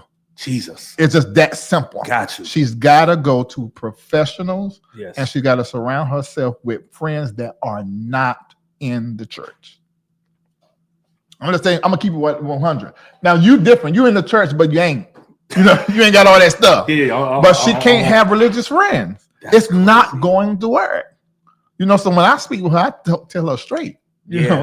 And that's how I am. I talked to her last night. I was kind of keeping it real with her because I love her, bro. I mean, I knew Leandria before the world knew her. I was in New Orleans at Sunday Best the day she walked in with no shoes and she sang. Nobody knew her but the people who was in Orlando. So I met that girl the day she walked in. I was there the whole time. I watched her and Elder Goldwire go back and forth, and she won that competition. I was there, Larry. I was there, and I told her then, I said, Leandra, people are going to surround you because of your gift. Yeah. They see money because you are money, you are bank. Yeah. For people who that's all they see. I said, but make sure you surround you. So I was doing that back then. Yeah. And she can testify to that. So I genuinely love her. Yeah. And I want to see the best for her. So I wanted to bring on the show to honor her. And when I tell you, it was one of the greatest interviews that I've ever been a part of in my life because it was so raw, it was so real. And I love the fact that we start the season off with an episode like that. It set the tone for everything else. So it'll be available. The show will be live at large tomorrow. So if we sign up now, we can't see it. If you sign up now, you can see it. Okay, I'm gonna watch that tonight. Yeah, so every Wednesday if you're a member of my Patreon, you can see the show 2 days early because the show launches on YouTube for everybody to see it on Fridays. Wait a minute now. You gonna put the whole thing on YouTube? On tomorrow? No. Like after go to your patrons, the whole thing gonna go on YouTube? Yeah, so the whole show is gonna air tomorrow, except the Patreon exclusive content. Oh. Yeah, so the singing that she's doing, that's only for Patreon. Okay. So the mic moment that we're singing together, all that extra footage, we did another 15, 20 minutes. Okay, that's good. Just being her. That's good. They won't get that. You got to be a Patreon member to get that. But you know, you may and that's the best part. But you may at some time you may want to just give the audience, if you want to build a platform, is to give the audience a portion. And you know, you just said that. Yeah, yes, and not the whole, and you can upload that to your YouTube, so you still get that check from YouTube. Amen. But I brought them to take notes. Yeah, but we could have learned. Yeah, because that's exclusive. That moment is a holy moment, but it's also terribly unique and original. That people go $20-$30 to the movie for something like that. 100%. Yeah, so I would. This is my opinion. I would keep the whole thing in Patreon and put the clips that draw them into Patreon on the YouTube. That's what I would do. Yeah, I mean, not saying that you got to do that with every show. Gotcha. For instance, like what's going on viral right now? Okay, let's suppose you were to interview Jace. Okay. And you will put on your IG and on your YouTube those moments. Right. Oh, you just did it. What's the name? Yeah. That's a good IG clip. You can, for the YouTube, you could have make it probably like 12 or 15 minutes of the hot key things. Okay. You know, and then that would draw. That's how I got my people. I built my Patreon. Okay, so you didn't give them everything. My exclusive stuff or my receptacles or receipts from whatever I had, I put that in Patreon, and that's what built out. Take it down, Chase. Dom, take it down. We're not doing it tomorrow. We're not doing. You won't see it unless you go to my Patreon. Hear it. It's official. Larry Reid said that kind of everybody's gonna go to watch that. I want to see that. And like that clip you put out, and the other clip you told me about, I'll put that out. Yeah. You know, just a little stuff. Man, that's what I would do because that's amazing, and it costs you money to do it. So can we do it next week? Because we here now. Yeah, I mean the next, we'll figure that out. Yeah, that's what I was saying. We want to put that thing on out. We've been telling people. Right. So yeah, I got that. Yeah, so it'll be on my. You can go subscribe to my YouTube, official Issac Carree on YouTube. Mm-hmm. The whole show will be available at 12 noon tomorrow. If you join my Patreon, you can watch it now, and every Wednesday you'll be able to see it early. Right. But this Leandria thing it's one for the ages, man. Okay, take that down there too. But one of our partners said, I joined and don't see the post at all yet. Okay, so here it is. She probably joined. It's tiers. She probably joined tier 1. Okay. So the episode is on tier 2. Okay, got it. So you have to read the description. If you go to the Patreon, patreon.com/the Issac Carree Show, it says tier 1, and then you have to read what you get in tier 1. Mm-hmm. And then read tier 2, and you'll see all you get. It says early access to the latest show. That's on tier 2. You're monetized on YouTube? Yes, sir. Oh yeah, that show's gonna do good.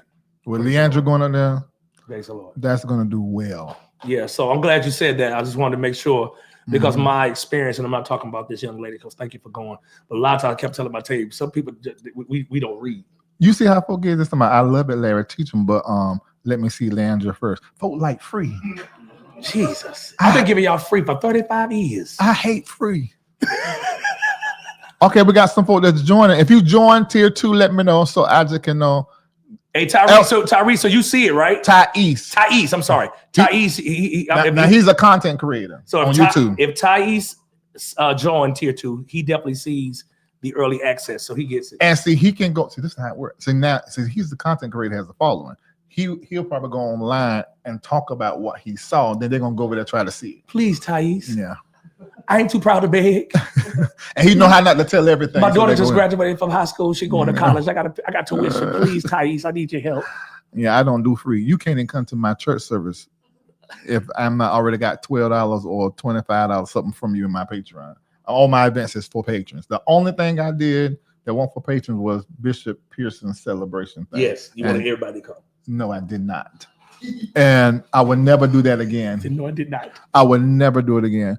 Black church people are the absolute worst. And I hate to say that. And the reason why is because you were made that way. Every single Sunday you come into the church to get the best of people's gift free. And that causes you to be a consumer.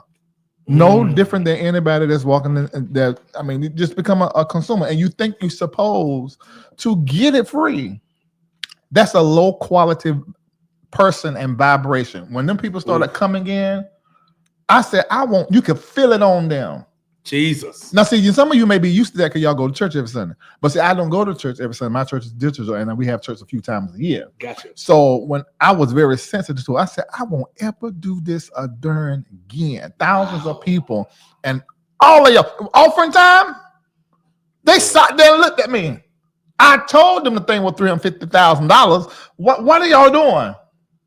Looked at me. Serious? It was my partners and members who got up 10,000, 1,000. It was not those people, ragged ass people that came up in there from them churches, even the bishops and apostles. How you apostle and bishop? You can't give $1,000 in the service? That bothers me, bro. That bothers me. I can't. I said, I won't ever do this again. That was the first, the last time. Will never happen again. That was another reason for July Talent we're working. They stopped giving. See, that ain't gonna work. How you gonna do anything free? And I do understand the economy that we are in, but I also understand that we still got money.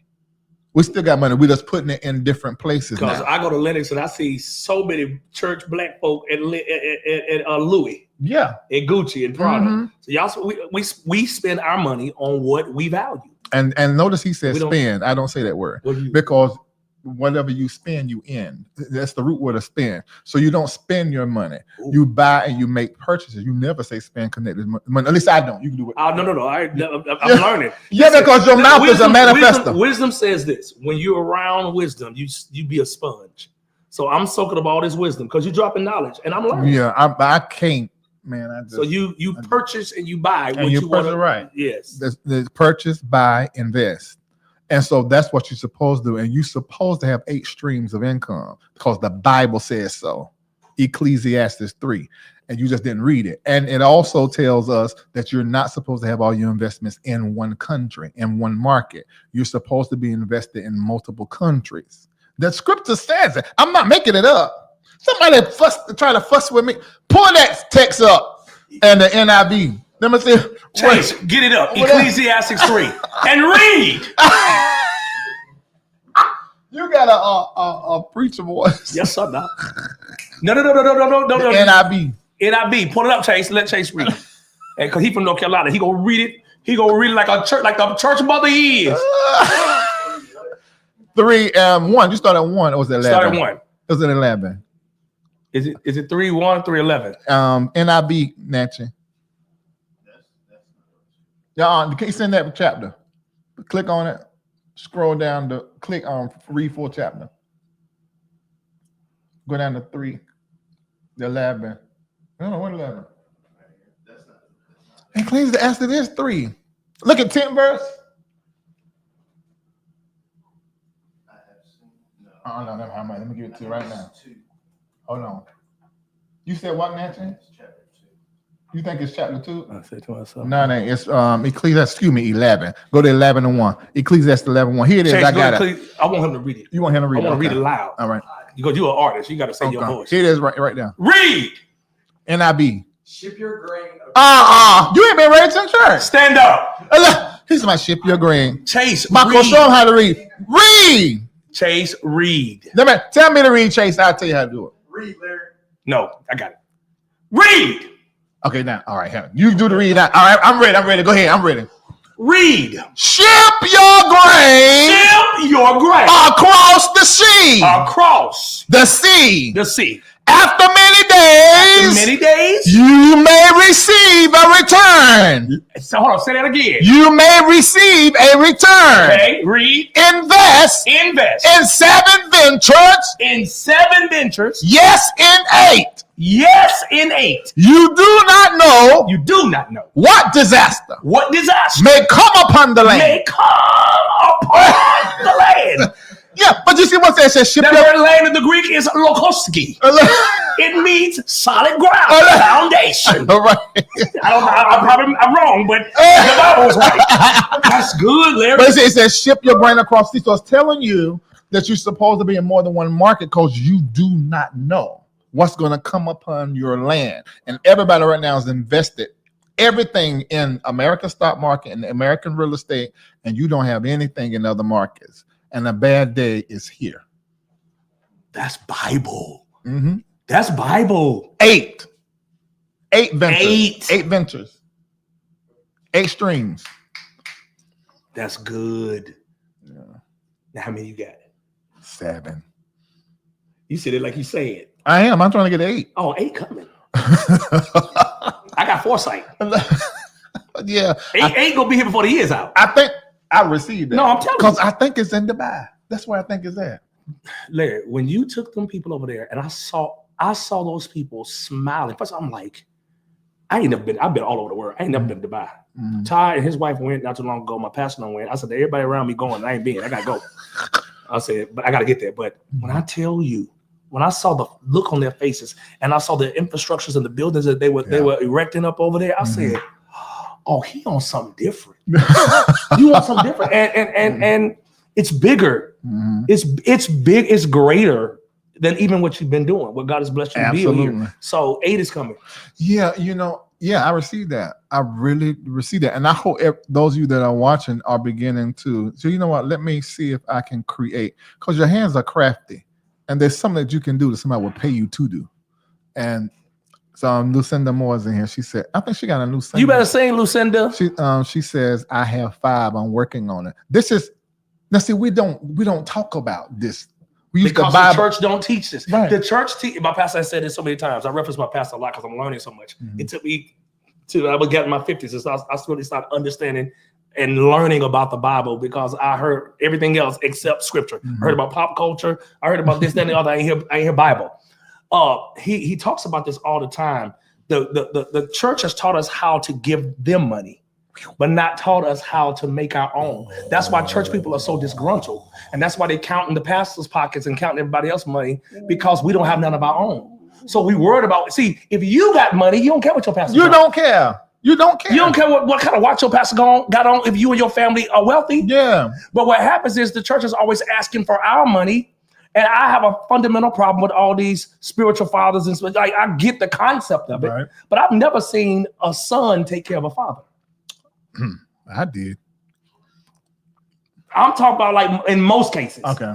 Fathers are supposed to take care of the son. So I think it's been taken out of context. I understand the honor, the respect, and the undergirding of a spiritual leader or spiritual father. But I think church has diluted it and made it turn into something that it's not. So let me say what the church is. What help me now? The church is Larry started church. Is a plantation. Wow. And that is just the truth. And our masters are black now. Jesus. That's simple as that. And you really believe that?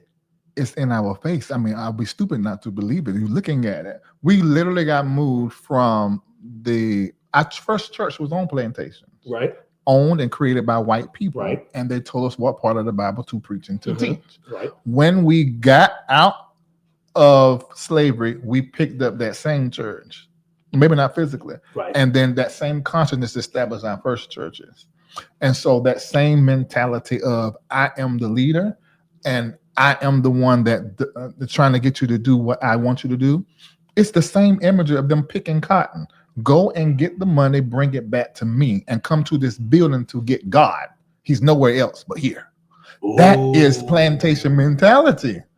And this is what the truth is. And that is why we got to deconstruct and decolonize, because Christianity is a tool. Western Christianity is an absolute tool of colonization. Christianity is what started the slave trade. Jesus. That's why I know I'm in the right church. I knew from the beginning, but my pastor did something last year. Mm-hmm. He did a financial freedom class and he made it free. So he brought in financial people who taught about how to save your money, how to make your money, how to invest your money, all these things. It was like an all-day seminar that he did. He made it free for anybody to come. No, I think that's a black leader. And this is when I knew that the church was hurting and the church was broken because the church wasn't packed. He made it free. Wow. And it wasn't packed. It wasn't packed. They were not hanging out the windows like they do when they want to see their favorite artist. And they want to, it's like, because here's the thing that we do. We believe God can do it for somebody else, but we don't believe that he will do it for us because we've been brainwashed and we've been made to believe. And I just now, this podcast is a result of me feeling like God can do this for me because I sat on this for 5 years because I was like, I want to do it. I know I have the ability to do it. I know God has gifted me to do it, but will they watch? Can I afford to pull it off? And all these things, this doubt, it's been embedded in me because nobody has been pushing the greatness out of me. Right. So because greatness is different because, like you said, the church promotes mediocrity. They do. Yeah. It's the only place that the least talented are celebrated because they're afraid to lose them because it affects their tithes and their offering. Yeah. Instead of I think you're being a crutch because you're not helping people. Patting somebody on the back that's not good is not helping them. No. It's like I would never tell my daughter, "Go out there singing, you sound a mess." No, sit down. Right. Because I don't want nobody talking about you, and I don't want you looking dumb. I'm gonna find something else. I'm gonna find where your gift is, and I'll place you there. The church doesn't do that as a whole. So yeah, your most faithful people are the musician that can't play. Yes, your most faithful singer are the singers that's flat and tone deaf, and they gonna be the first one to rehearse and the last one to leave because they ain't good.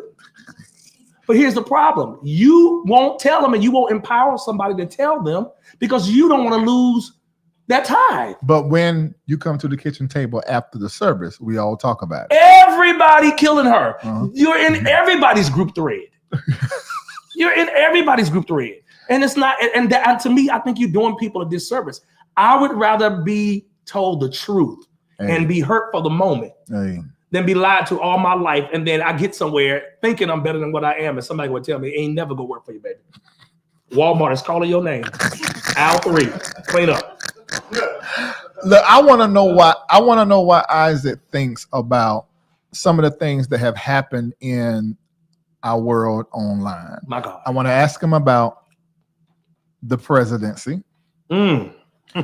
So I want to also ask him about the movie Sinners. Yes. And I wanted to ask him also about the Live, Breathe, Fight tour, because I think there's a conversation around gospel tours.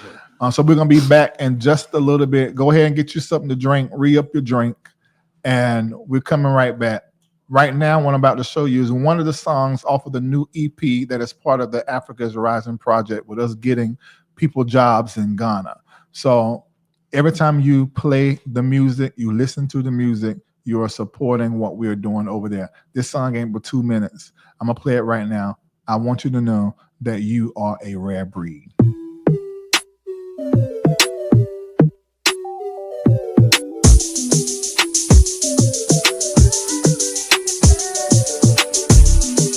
They didn't really know it, but they found out when you showed it. Now they want to clone it. I know they really want to own it. Hear it on the radio, it's going up, up, up. See you in that movie, it's going up, up, up. You got something no one else has.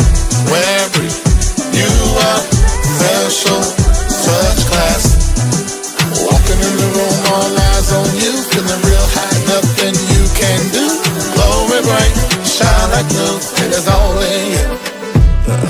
So go ahead and get your dream team, cause you're really about to change things. I know they wanna clone it, I know they really wanna own it. Hear it on the radio, it's going up, up, up. And I see you in that movie, it's going up, up, up. You got something no one else has.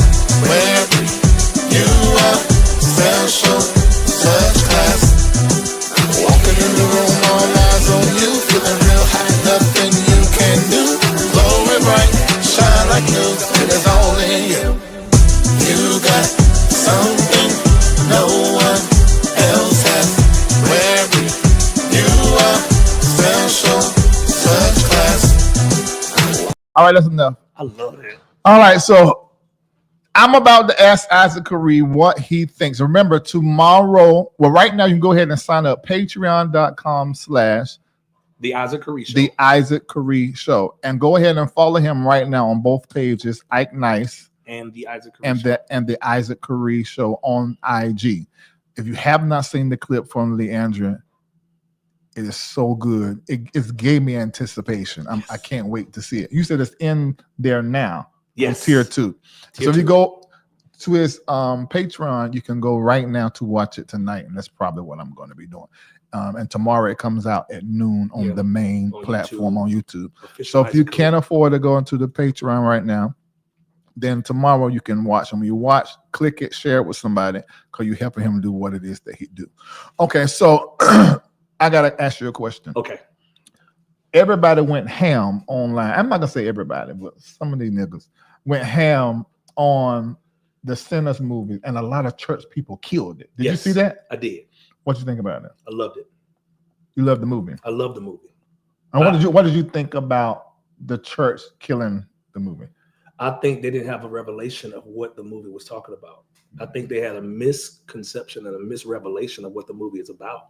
Mm-hmm. It is really dealing with spiritual warfare. It's dealing with, it's so biblical. And and I personally know Miles Canton. That's Timothy Figueroa's son. Yeah. Mm-hmm. Used to sing with Kurt Carr, amazing singer. He used to sing background for her. I've been knowing Miles since probably before he was born. Mm-hmm. And it's his story. He grew up in a holiness church. His grandfather's the pastor, Bishop Figueroa in Brooklyn, New York. I know him. And Miles has always had a rare gift. He's always had that gift. And when he started doing mainstream, he was trying to figure out that whole, what is the church going to say? Right. That I feel like God is pulling me to do this, but I still have a relationship with God, but the church is going to say this. So it was so many things in that movie that was, to me, spiritual, biblical. Yeah. It's Ryan Coogler's best work, in my personal opinion. And I don't like scary movies. So I went in very kind of like, I don't know about all this. I don't feel like all this. I'm doing like this. And it's like, no. Even the little things with when the faces turn and they turn to demons or whatever it was very spiritual. So I thought that church people I just think sometimes we don't want to get in the weeds and really understand the concept. It's almost like we'll send somebody to hell before we sit down and have a conversation and say, hey, you may not believe what I believe, but why don't you believe what I believe? Or what is it that you believe? So we don't do that. So we kill people from the root. And I think that's what they did with the movie. I thought it was amazing. I'm going to watch it again. Yeah, and me too. What do you think about it? All of what you said. And in addition, I couldn't see nothing but, and I know y'all get tired of me talking about the same thing, but that's what it was. It was a comparison between African Christianity and spirituality and Western white Christianity, which is what we practice here in America. And the white people as vampires was so, when I saw that, because the white people were vampires, and that's what whiteness is. Whiteness sucks the life out of black spirituality. It whitewashed our spirituality. So I can go on and on and on and on. Good, but I saw all of that instant. While I was in that chair quickening. That's right. They vampires. That's right. Miles, you better hold to that guitar. Hold to your gift. Hold to it, Miles. And then when they came back, and see the African spirituality part is when they came back, because that's hoodoo. He came back and they were all in white. Yes. Whenever black people were white, they don't even know they're getting into their African spirituality. It's what it is. What a lot of us experience as black church goers, mind you, Christianity, we are in this European Christianity here, but a lot of our people held to a lot of the old ways. So the dance that's in church, 100% African spirituality. The way that we pray, basically conjuring, that African spirituality. Prophecy is divination from African spirituality. And we know in the Bible, they put divination as something wrong, but then you flip the page and you see them using divination. Because that's what happened to the guy that was about to go to war. He put the fleece out, trying to find out what God was going to say. Who? Gideon with the 300. He said, let the water be on the fleece. Then the next day, put it out there, let the water be on the ground. Then I know what to do. That's divination whenever you consult spirit or God to get your answers. And we see that with the priests when they go in there with the Urim and the Thummim, the two stones that would change color, let them know what to do. All that's divination. But then another text that they don't know was put in there by King James, who had an inception with witchcraft and demons, which was his biggest book he wrote before the Bible. They don't know that he put that in there because he had a personal thing with that. But our people are spiritual people. We know how to call the spirit, catch the spirit, and then look into the future. That's where prophecy comes from. And so a lot of people do not know this. But he exemplified that in the movie.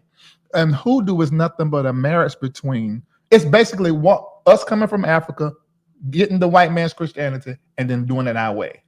That's what it is. We were the ones that made church what it is, what is known as Black church. Right. Our funerals, that's ancestral veneration. That is straight out of hoodoo.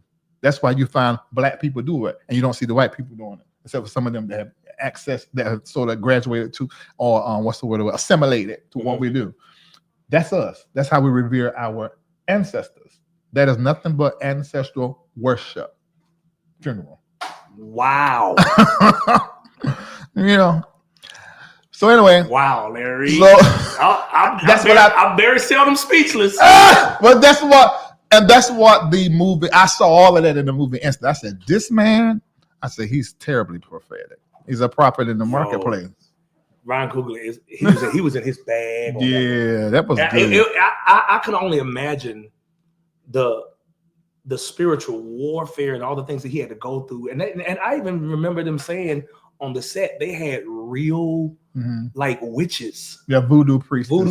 Like making sure they did it right. But see, that's why the church people killed it. Because we're taught, it's in our Bibles, a lot of people don't know why it's there. We're taught that is demonic and evil. But that's not always the case. Just like in Christianity, all our prophets are not evil, money-hungry people. All our pastors are not mean, money-hungry people that's sleeping with the members. Right. It's the same way in everybody's religion and spiritual system and spiritual practice. And that is what we're programmed with, and we really do not know. And then the hypocritical thing is we are doing it in church, but we call it God. And that's what God really is, but not this over here. My grandma's shoe. I remember, Granny, we get sick, she go in the woods and find a special root, boil it, we drink it, we heal. But see, that is root work. Jesus. Let's not even get into that conversation. I can talk about that all day. Hand me your oil. Because we hitting up against something. It's coming out. Give me the oil, Dom. Give me the oil, Dom. But even that anointing with oil, that is 100% hoodoo, which is the you serious? Yes. None of that was it. None of that is Christian. That's not Christian. That's not Christian at all. No, that is not Christian. That is us. Do you actually think white people are running through their house, Christians, and anointing with oil, putting crosses on the forehead and stuff? We even putting it in what is called the third eye, which is right here, the pineal gland. And we don't understand that all of this is what we brought from the motherland that just still is around because we passed it through. So to us, it's just ritual, right? Yeah. Because we don't really, because you're saying we don't really understand. We don't understand all the origin of it. So we see that as Christian, but it's not. It's not.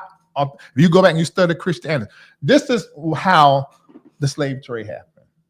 A white pope, the papal papers, Papal papers. Everybody go read Tilius Nullius and also read Discovery, the Doctrine of Discovery. He said, this is the Doctrine of Discovery. When you go somewhere and they are not Christian, you are discovering them. No matter what, how many thousands and millions of years prior, and you take away their language, their faith, and you bring them yours, then they're discovered. This is why we say Christopher Columbus discovered America when he never put one foot on the Americas. Got you. It was that makes sense. Right. He went, so he didn't hit the Americas before he died. But there was a black man who Mansa was in America years, and there were already black people here. But none of that is talked about. None of that is talked about. We were already here.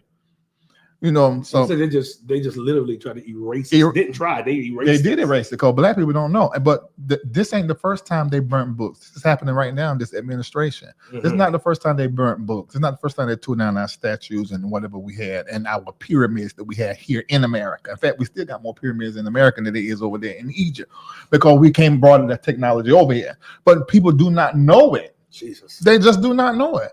Now, there are a lot of pastors and preachers. This thing is hypocritical to me. There are a lot of pastors and preachers who know this stuff, but they're not gonna preach it because that ain't got nothing to do with the money coming in, the members coming. So they're not gonna preach it. So I'm kind of sure that they teach this in seminary, right? Yeah, I've been. I have a doctorate and 2 masters. So why do you think they don't? Why do you think they don't share this information? Information frees your will up. They got to control you. Ooh. They got to keep you coming into that building to herd you and skin you to get your money. Yeah, that's the reason why. I mean, because that's the reason why the first Bibles on the plantation, the slave Bibles, didn't have Exodus in it. Because Exodus means exit this shit. They took everything out of that will cause an uprising. And everybody's like, well, what the Bible say? I said, well, the Bible, your Bible you got right now, tell the slaves to obey their master. And the Old Testament tell you how many licks you're supposed to give the slave, and if the slave can't heal the next day, then you are wrong in God's sight. But if they can heal it take them if they can't heal the next day, yeah, you're wrong in God's sight. You're a man of God. How is somebody owning somebody and whipping somebody's ass? You're a man of God. Yeah, that's crazy. But it's in our Bible. Yeesh. And I don't have any problem loving the Bible, loving Jesus, the center of my spirituality still, and I am a church boy still, but I know the truth too. And it doesn't trouble my faith. It actually deepens my faith. Yeah, because I found out, this was borrowed. Everything Jesus said was said already by 3 and 4, 5, 6, 7, 8, 9. I think I counted up to 12 spiritual leaders thousands of years before Jesus came. The same words Jesus said in the Bible, just borrowed. Now that makes somebody like, wait a minute, Reid, really? So when you find that out, it didn't make me feel like Jesus ain't real. Because see, I already done got delivered, saved, cast out demons, filled with the Holy Ghost, do house cleansing. I already know the power. Okay. The power is what I believe. So I believe that Jesus is the savior and the answer to the world because he is the embodiment of love. Nothing I read can change that. And it doesn't matter what the facts are because my belief is this. If my belief is strong, then my belief is going to have power in it when I use it. You just don't allow what you already believe and know to keep you from learning other. Hey, gotcha. That's it. And I think that's brilliant. I think. But here's the thing: Christianity is probably one of the only religions that can't argue Christianity.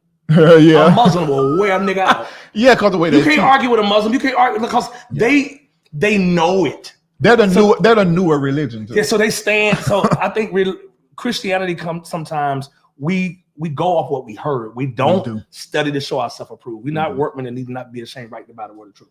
We don't do it. So we take what we hear and we may take notes and we try to apply it, but we're not studying the scriptures. Nope. And then we're not reading outside like my pastor, he graduated. Thank you, Doc.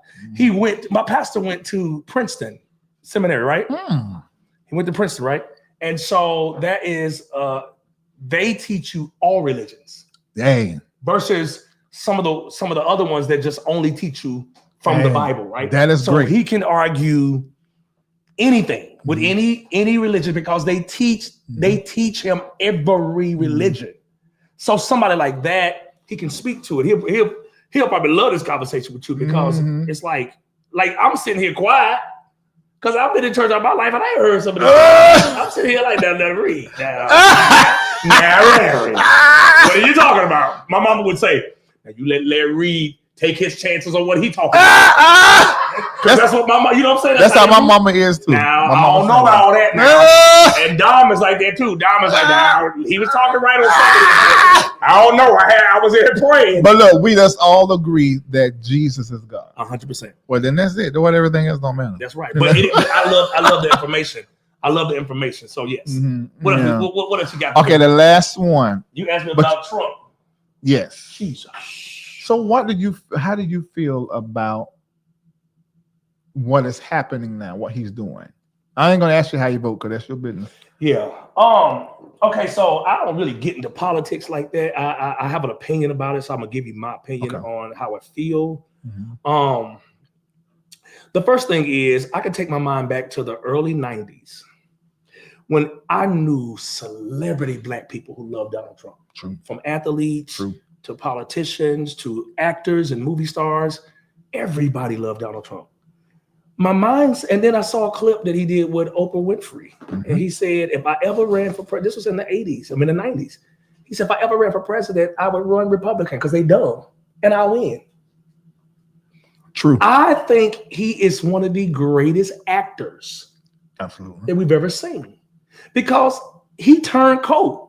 Do I think he's actually everything that he's saying and doing? No. I think he did what he had to do to win. Mm-hmm. Now, I don't subscribe to 99.9% of the things that he talk about, say. I think he is uncouth. I think he is off the chain. I think he has no filter. And it's just kind of like laughable. So I think we are the laughing stock of the world. Yeah. The most powerful country in the world is the laughing stock of the world. But I think he's running game. And I don't think this is, I think it's at our expense. And that's the part that pisses me off. You're taking people, middle-class people, poor people, and here's the thing, it's more of them than it is of us. And I say them, I mean it's more white than it is Black. So we are already the minority, and we're going to lose every single time. We're outnumbered. We weren't privileged to have all the opportunities, the education, the insight. Our kids weren't set up with stocks and bonds and all this stuff. I mean, we did. Most of our kids can't inherit millions of dollars to start a business. So we're already losing. So I think it's at our expense. So that's what bothers me. With this administration, it's very dangerous. I think it's a game to him because he's a power freak. That's what I think personally. And I'm just praying that we stay rooted and grounded because, you know, I don't want to sound churchy, but my faith just says that God is the greatest power. Yeah. So I feel like as long as I'm with God, I'm protected, I'm covered, but we can't be stupid. Yeah. And remove ourselves from what's going on in the world. We have to be educated. We have to know what's going on. But I think it's dangerous times, man. Yeah. I think that even the way the vote went, he lured all these Latinos and all these people in and told him he was gonna do this stuff. And that joker didn't wait 3 days before he got in there. Before he flipped. And I told my people, I said, hey, I don't feel sorry for him because you knew he was gonna do this, and he did it, and y'all let him change the vote, and y'all voted for him, and y'all let him change on y'all. So if y'all get deported, bye. Anybody you know has lost jobs or their career? Absolutely. Me too. The layoff is sad, bro, and it's our people. 40,000 Black women lost their jobs. It's horrible. It's hard. That's just the last month and a half, I think, 2 months. It's horrible. So my heart goes out to people, and I think crime is going to go up because when you don't have, you take. Absolutely. You know, and I think it's bad. So we have to cover ourselves. Women have to be, especially single moms and women they have to watch themselves because people are crazy out here. Yeah. So I think he's brewing up this thing where it's just bad. Even with some of these pardons, man, it's like everybody about to get out of jail. And I guess if you're on the side of getting out, you probably love Trump too. Yeah. But it's just like there's no foundation. There's no respect. If Obama would have done one of the things he's doing, they would have killed that man. Yeah, but the thing that's just I find concerning is when they can't say all of what you said. And I don't know how you voted, but I'm hearing what you're saying about what's going on now. I don't know if I'm that concerned or as concerned. I'm not sure. If I'm more concerned about how you voted than what are you saying and doing now. Because now, because of what he's doing, even if you voted for him, at this moment, you should be like, okay, wait a minute. This is not good for humanity. Even your old girl flipped. Who? Candace Owens. Oh, yeah. Yeah. Now, I never thought I'd see the day where she would flip. But she has started. I mean, you can't help but see what the hell he's doing. I mean, how are you going to be a human that loves everybody and you not see that this ain't all right. I mean, the people are hurting because of what he's doing. Yeah. I think you have lack humanity. And then what bothers me is the people who see him doing this, not saying anything, and still taking up. Yeah. So that's cultish to me. It is, and I think he's brewing racism back to, because it's turning back to black and white. I'm saying it never left. It's always been here. But I think just like white people think black folk got courage when Obama was in the White House.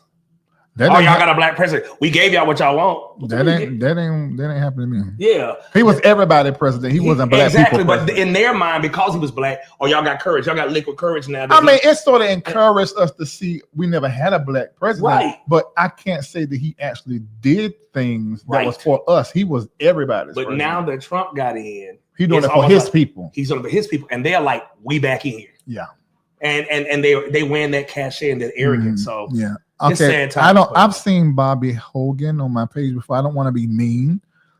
He says God's people are all his people, not one certain color, please. I don't know where you got that from in our conversation. I think your whiteness has been triggered. I'm asking that you would go to hell. And then I want you to block him, Kendall, because you're not bringing your white ass over here and try to tell this black platform that God loves all people when you are the people that created this racist system and benefiting from it, and you don't have the coof to know that you're in the black space to say some shit like that. I want you to go to hell. All right. So remove him. In Jesus' name. It is so. I mean, sorry, Mama, if you watching everybody else, but that was Jeremy and it needed to be said. It needed to be said. The balls of you don't come on our platform. But see that I can't stand that spirit. I like to kill that spirit. Yeah. I don't like that. You don't come into a black space. You see this is a black space, and then you say something like you come in the Black Lives Matter meeting and saying all lives matter. You don't do that. But see, that come out of Christianity. That's a colonizer thing to come in your world and try to make your world be the way that they want it to be. Yes, sir. See, I can't stand that. I can't stand that. Y'all can see what I want to say. I like Larry Reid. Larry Reid, all right with me. y'all talking fast now. Down when I follow Larry, she said, I never followed him. She follow you down. I can't stand it. It irritates me. And I'm sorry to my mama if you're watching, because you don't like me to do the fake cuss words, and I said some real ones. Sorry, mama. And Mako Mama May. May, we sorry. Okay, but it had to be said. It needed to be said. Some things like Boo say cuss worthy. Cuss worthy. That was cuss worthy. It was in this place. That's right. What? Mako said it was in order? I can't believe that. I can't. That's so funny. Mako, you're such a hypocrite. But he cringes when I say the S word sitting here. But he loves to hear people say the S word and laughs. But he cringe. That's some hypocrisy. I know somebody who I love to hear cuss. I ain't gonna say no names though. George Bloomer, Daryl Scott. they if y'all ever seen Training Day, can't nobody they outdo Training Day on a regular. That's what you were talking about, ain't it? It was. Can't let that George Bloomer know he can cuss good and Daryl Scott. So y'all won't come back on Larry Reid talking that talk. But see, I've been seeing him in my comment section sometimes when I post something about black, and I see him like making little sideways comments. But you been giving him grace. Yes. But see, I never see him come in a live show and then do that. And the gall to do that with all this chocolate up here. Unmitigated you gold. Out of your mind. I don't like nigga, that. Is you crazy?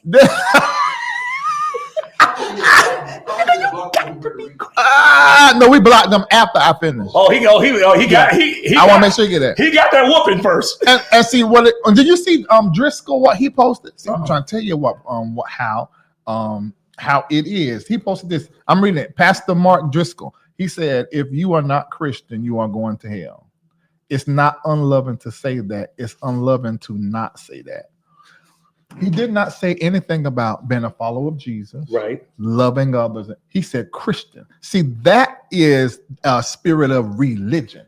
Mm-hmm. That our faith is right and y'all's is wrong. It's a country club. It's elitism. Yes. That's why Christianity is perfect for white supremacy. It's perfect for white supremacy. That's good. And that needs to be a conversation. Okay, when what our faith practice is sits comfortably in white supremacy, white Christian nationalism, there's a problem. And when they won't be vocal about black issues, you talk about everything else. How you Christian? It's like, so God was only a God for white people. Yeah, but see, that's why he said what the hell he said. He's about we all the same. No, the hell we ain't the same. We are not. Where you get that ain't from? No black cops put his knee on a white man's neck for 9 minutes and watch him die live. Right. So we're not the same. No, and so you can't use they love taking Christianity to disappear skin color. That is not okay. And then when somebody say something like, "I don't see skin color," okay, say I can't. Well, you blind. I can't fool up with you. Because you're gonna mishandle my black. Ray Charles can see that, and Stevie wouldn't have to wonder. Yeah. The hell? You don't see. All right, exactly. I don't like stupid people, but go ahead. You know what? Certain things are stupid. Issac Carree is probably one of my favorite interviews. Me and Larry, y'all done messed up. Me and Larry are friends. We gonna be calling each other, checking on each other. We gonna. Where my money legit. I'm gonna tell you. He got to pay because he rich. I'm gonna tell you something. I mean, I got more mortgages. That's all. Look, I'm gonna tell you something. I'm gonna tell you this live on camera so you know I'm not the person you already know, but so y'all know. About a year and a half ago, somebody came to me with all this stuff talking about you. Jesus. I said, we got this, we got that. I said, okay, all right. I said, do you think I was about to say it don't matter. I said, do you think I'm gonna put this out because you telling me? I said, you got the wrong platform. I said, first of all, it have to be public. And I said, and I got access. I think we had already met on Kingdom Business. We had already met on Kingdom Business. I said, there's no way that I would do something like that. I'm so glad that I was not like them YouTube uploaders and just wanted a story and just trying to get clicks and likes, because then this would have never happened. Right. You would never trusted my platform to come on. Yeah, I know exactly who it was too. We'll talk offline. I know exactly who it was, and I know what it was. And I'm at a very, very, very, very peculiar season in my life. If I fall out with something, here's the thing: I've done some stupid things in my lifetime. We all have made some mistakes. I've lost the trust of people. We all done that. I've done that. But for the most part, I don't fall out with people because of something I did to them. I'm loyal. I'm just, if I rock with you, I go hard for my friends. And I've had some friends with people for 20, 30 years. And I think the worst thing in the world, and Marco, you probably can understand this too. When you think when you think you're friends with somebody and you realize that they don't feel the same way about you that you felt about them. It's crushing. That's a painful place, because it's like, I thought we was cool, and then you were behind my back talking. And I have this phrase that I coined. It says, "Who you talking to is talking to." Hey, y'all put that in the chat. Who you ain't you doing no t-shirts? Oh, they coming. Ain't that right, Chase? I give it a trademark lawyer. Somebody can grab that quick. Yes, and let me bless you. When I told them that, they was like, "That's stupid. I don't like that." And then Larry Reid said he like it. They like. But who you talking to is talking to. So you have to be careful who you dog somebody to, because you don't know what type of relationship they have with that person. And these people were talking about me to somebody, and they didn't know the relationship I had with them. They came back and told me everything they said. So the old me, stop talking loud, guys. Oh, wait a minute. This is hilarious. Y'all doing too much. Y'all act like little kids. Look at what? Oh my God! And I expect that from Chase, but Dom, I'm ashamed of you. It's hard to be. Listen, what it is, she got a hair done and she wants you to keep on right. Putting that camera on, because she been looking like Celie for the last week. Now she is pregnant now. You married? No. How old are you? 39. You got children? What? You like women? No. Absolutely not. Crazy. Well, I'm trying to figure out what the problem is. Dominique, I would like for you to meet Shamako. Shamako, this is Dominique. Dominique, this is Shamako. My gosh. And she's a Pisces. That's Lisa. Y'all get along real good. Yeah. He just did that.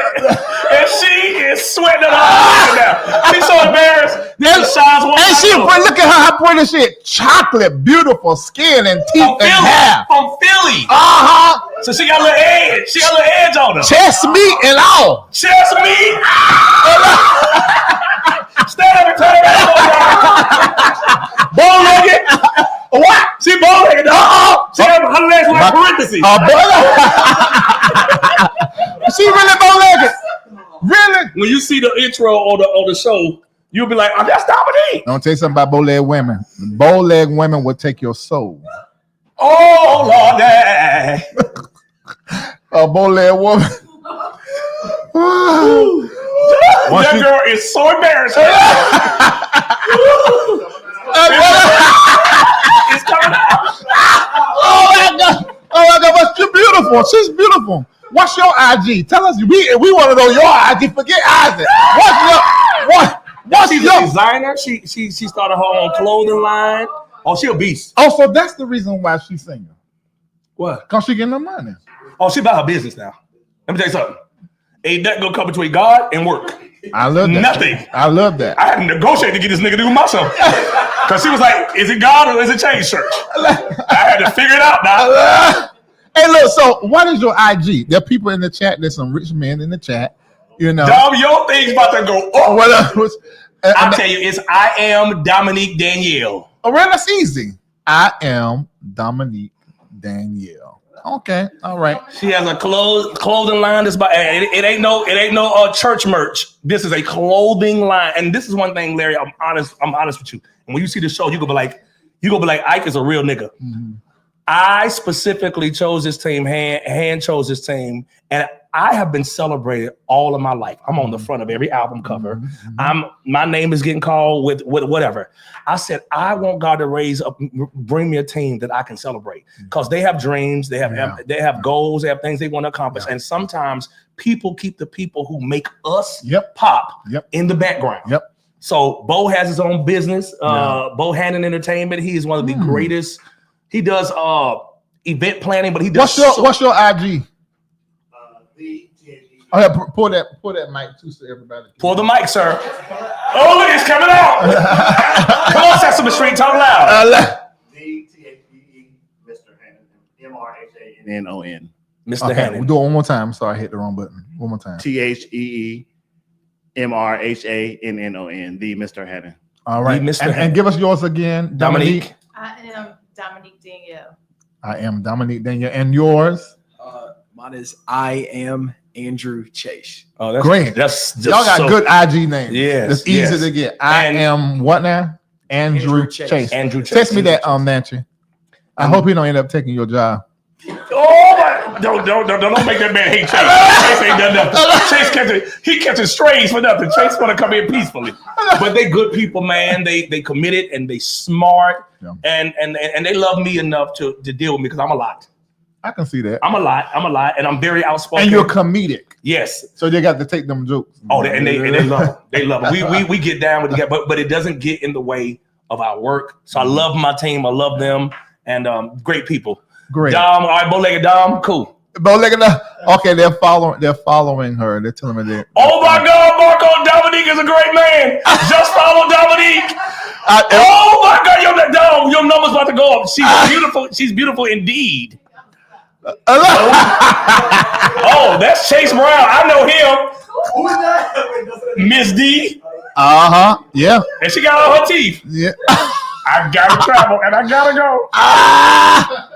Oh, she's dropping the clothing line. Okay, cool. She's dropping the clothing line, y'all. I'm telling y'all. Okay, all the women go follow Dominique. She's dropping the clothing line, and she already has. She's doing a series of it. Y'all stop talking. I'm trying to promote y'all. She's doing a journey of following her journey, how she started, because she you're gonna appreciate this. I'm not passing gas. This is leather on this thing. But she started her journey. She went to school. She studied abroad, and she went to school for fashion. God told her to put it down. Wow. God told her to surrender her Isaac, put it down for a season, and do something. And it broke her. It hurt her, because that's what she went to school for. That's what she was doing. And then, years later, God told her, "Hey, it's time." And she started her clothing line. It is crazy. And it's on your page. It comes out in September. Comes out September. Okay, Yeah, so but you can follow the journey on her page. Okay, they're asking one more time. Who's Joy Cho said I'm flying her to South Africa? I don't know who that is though. Joy Cho. Joy Cho, I hope you got a lot of money. Okay, I just set up the wedding registry at Pottery Barn. Pottery Barn at Creighton Barrel. Michael, you see what Thais says? He's setting up the wedding registry right now. Thais, she bougie. She want Neiman's and sets. Right. Exactly right. Anyway. So we gotta have y'all handles one more time. Your page about to go crazy. Let's do the handles. Do your handles. Pull them out and do the handles one more time. All that yellow. Sunny days. The Mr. Hannon, TheeMrHannon. The Mr. Hannon. Okay. All right, Dominique. Dominique. Oh, I am Dominique Danielle. Yes. All right. I am Dominique Danielle. All right. Chase. And I am Andrew Chase. You gotta read it. I am Andrew Chase. You just changed it? Yeah, I just changed it. When did you just change it? About a month or so ago. Okay, I am Andrew That Chase. was smart because that's easy. That's easy to ring on. And great people. Now listen, they're my team. I lend them. Now Larry Reid can work with them because Larry Reid giving me information. So we can share our team. But the rest of y'all, that check gotta be high.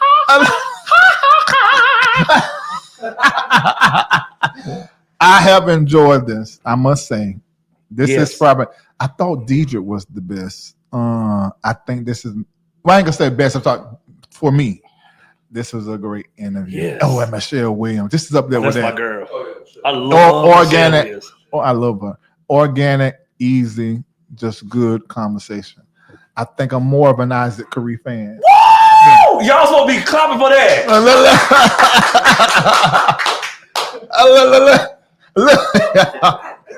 Oh my God! That bold. They get on my nerves. Yet will I trust him? Yes. Trials come. Yes, they come on every hand.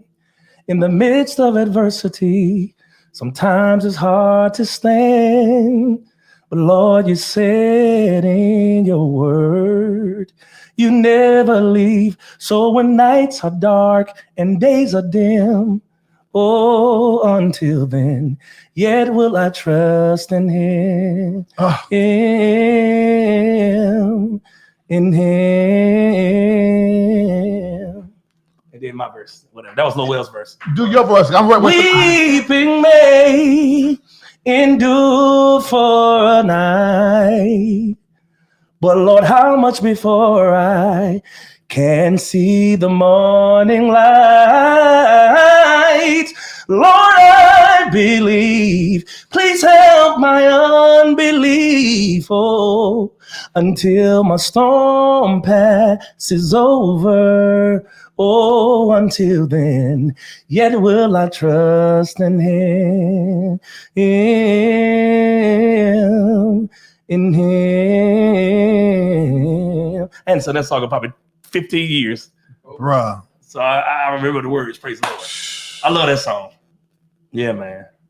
See, my friends say, he don't even sing like that no more. Because I don't sing that much no more. I don't play my single when we get off. Why? I just don't sing as much. It's not because I don't love it. I still love it. I just don't But the sing way as that much. you sing and where you sing from, that's the key. It's the same place that people. Let me ask you this: when you can't pray, you sing? Yes. And you can tell it. Yes, Lord. Because the person that sings prays twice. Mm. So it is when you I sing. never even thought about when it. you're singing. I can hear you praying. Ooh. Yes, sir. I've never even thought about I'm like, why do I sing so much? And I don't like to sing but I'm always singing. If I'm on the phone talk, I'm always singing something. I make everything a song. Mm-hmm. But there are times if I'm at the gym and working out or something like that, it's like I start singing and it's like I've gotten so much revelation, so much peace immediately, so much confirmation from singing. So I still love it. But I think sometimes what happens is because I don't sing as much, I don't drop music as frequent as most, people get comfortable and they forget that, oh, this is what he do. And boy, that thing. So I just probably need to start singing. That I can't take that. It just put me in a spirit, because that's what I would listen to before I pray. So it puts me in that place, you know, to where start praying and prophesying, because that's what we used for years. For years upon years. That prayer line started June of 2011, and we still do it today. That's crazy. Yeah. No, I love it, man. Yeah, that is, and you can tell when you finish it, that calm coming in the room. That's when you got that thing. Ooh, thank you, Jesus. That is a blessing. All right. All right. Well, we're gonna see you guys. Oh shoot! What the hell I'm thinking? What you do? I didn't even take my $8.88. I do that every time before when I'm live. Don't be scared to ask people that watch your show to give some money. Cause how the hell you gonna do it if you can't do it with your looks? Listen. We're asking you. So there's some prophets in here. So this is one of the prophets. She said, "I feel the power. It's in your voice, man. My God, thank you. It's anointed. It is really anointed. Jesus. And I'm not saying it. I would tell you. I said, you sound good. I tell you, sound real so good. You sound. Yeah. I sure would. I'll tell you what. But that Marcel Wickens, a woman, she's saying Isaac still fine. My God, look at you. I still got it, girl. Put that back on me. You see these teeth? I used to take that picture. That Ole Mills picture. Right. Oh, the Live Breathe, the fight tour. Why you think it was canceled? Okay. I'm gonna be honest, and these are my friends. I love them. I love Ty. Ty is one of my closest friends. Ty and Erica Campbell and David and Tamala Mann and Karen Clark Shedd and Kiara. Okay.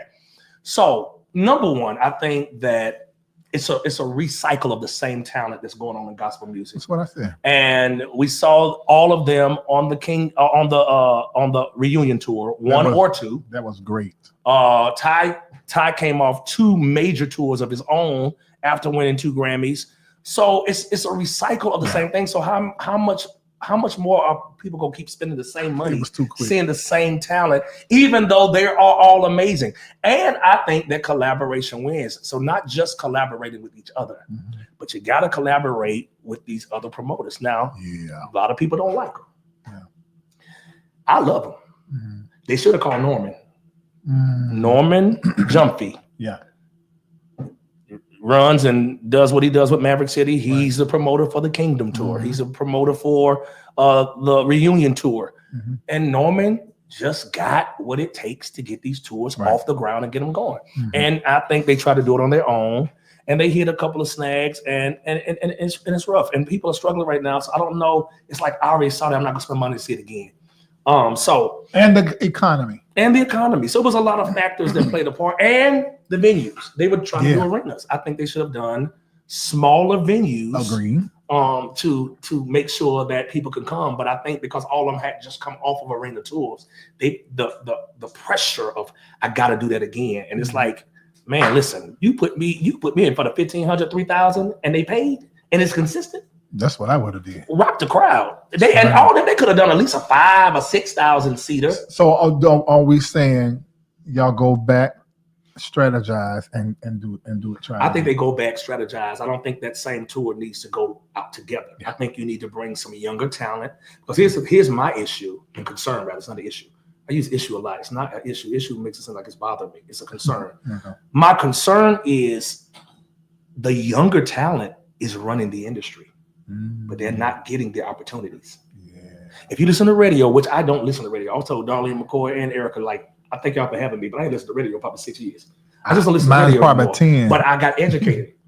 A lot of people still do. Yeah, a lot of people still do. But right? They do. It depends on the car you buy, and it also depends on the age. Yeah, that's true. Because it's hard to find a radio station in my car. Exactly.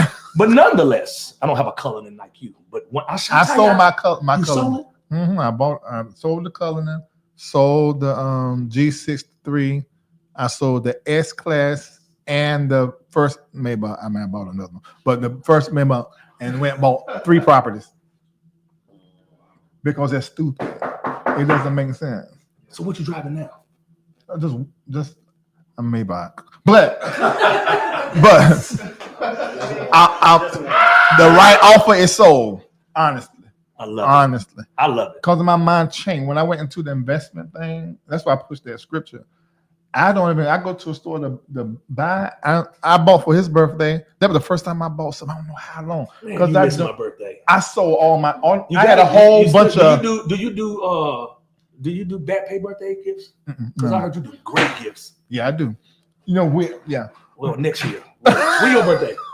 February the 13th. Oh yeah, you'll come for mine. We go bless Larry Reid, y'all. Yeah, so you do that, then I do. We go bless. Okay, so he's an equal giver. All right, it's an exchange. Amen. I've been enough one side of the thing. Yeah, so I think they bring some younger talent in. Yeah. They mix it up. I think it'll work because all of them are great in their own right. Yeah, I think we need to. They're all good. Yeah, I think we need to tweak the name of it a little bit. Yeah. I said that. He's saying everything I said. I said the name was wrong. Yeah, tweak the name of it. Get some younger talent with some of them. You could. First of all, honestly, if Todd Tribbett was performing in my backyard, I'm going out there. Absolutely. He's just to me, Todd Tribbett is the greatest gospel live performer of all time. My interview with him was horrible. It was my worst interview Todd Tribbett? ever had. Yes. What it was. How many? Ain't no way, Larry. I'm telling you what truth is. How many years ago was it? It was 2 years ago. And let me say this though. He didn't know who I really was. So he was guarded. And they wanted to give me questions that to ask him so he can approve the question stuff. I don't move like that. I'm not going to have you to come on and treat you bad. I'm just not going to do that. So that's what made it bad. Jesus, I do want to do over. We've talked since. He is the bro. We've talked. He is so funny. Yeah, he is a clown like me. We are right. We are like what A1B in terms of our personality, our loudness and all that. When he did that viral video, something he said, maybe it was on Breakfast Club, and when he said the church is whack, and we institution of churches, right? We had an exchange. Okay, we never finished. I don't know who if I didn't hit back what, but we were supposed to do an interview. That was going to be the comeback. But that first one, it was. Yeah, he is guarded because he has trust issues because so many people have betrayed. When is his birthday? Him and Kirk has the same birthday, January 26th. I think. Him and Kirk Franklin have the same exact birthday, same day. So I can understand it. So if he got guarded, I would do that. Yeah. So Ty has been talked about. That's been misrepresented. And so he has. But I won't gonna do that to him. No. I'm sure you want. But here's the thing: perception can be people's reality. Yeah. And if the perception and everybody on the way here and the messages, man, don't let him do this. You don't let him do. Yeah. I was like, cause my team was like, "You ready?" I was like, "Yeah." I said, "I'm quick." I said, "And here's the thing: he already told me he called the boss show. So whenever he asked me, I'm like, I said, I got some get back in me." Yeah. But I came as a free spirit. I came as an open book. So I was ready for whatever. But me and you had already had exchanges, so I knew. But so I'm shocked because Ty is he's so funny, bro. Yeah, I mean, I got all of that. That's why I invited him because I love Ty Tribbett. And I told him sitting in front of his face, I said, "You for me," because his vocal. I mean, I can't do that no more. But the way that he sang was so unique. I remember he first came out, people in the North Carolina were like, he can't sing. Oh, yes, he can. Because he can. Different. But his voice was different for us to hear in gospel. Yes. Which is the same issue I feel like we had with Jackie Clark. Because we're not used to her voice in gospel. I think Ty needs to go to he can easily Broadway. Absolutely. Because his creative mind, his musicality, with the choreography, he's just that guy. And so he's a super special talent. That's why I invited him. I respect him. Well, I guarantee you, your next one, you're gonna be like that. You know, went from my worst to my best. Right. Because he's that guy. I love Ty Tribbett. Yeah, I'm praying for. I talked to him yesterday. I'm praying for his father. You know, his father's not doing well, so he had to go to Philly, New Jersey, and check on his family. His father's not doing well, so just. Yeah, his parents should be in the 70s, right? Yeah, so let's keep his father in prayer. But man, he's pastor in Orlando. He's doing his thing. But Larry, I appreciate you, man. Oh yes, it was great. Put the thing back up so folk can go to his Patreon.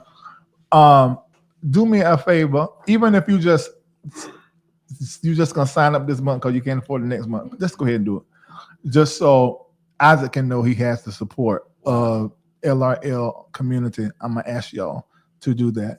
Now you decide I would actually love to see Ty on Broadway. Patreon.com/ The Issac Carree Show. You already did it? Okay, Thank good. you, Marco. All right. There ain't no R in it. It's Mako. Thank you, Marco. Yeah. All right. So we'll see you guys later. Go to his page, like his page. Go watch that clip. That clip, it was perfectly done. You said he did it. Chase did it. You did that. That pulled me in. I was Yes. like, oh, I got to see this. This is so good. Yeah. All right. I Thank see you. y'all so I see you much. guys later. Take care. Make sure you keep streaming Africa's Rising Project. Enjoy the Afro pop and Afro beat. It's encouraging to you. I see you later. We'll leave a love this way. I say, take care. Bye. The woman. What the hell? Look at his face. He's like, what did he say? What'd you say?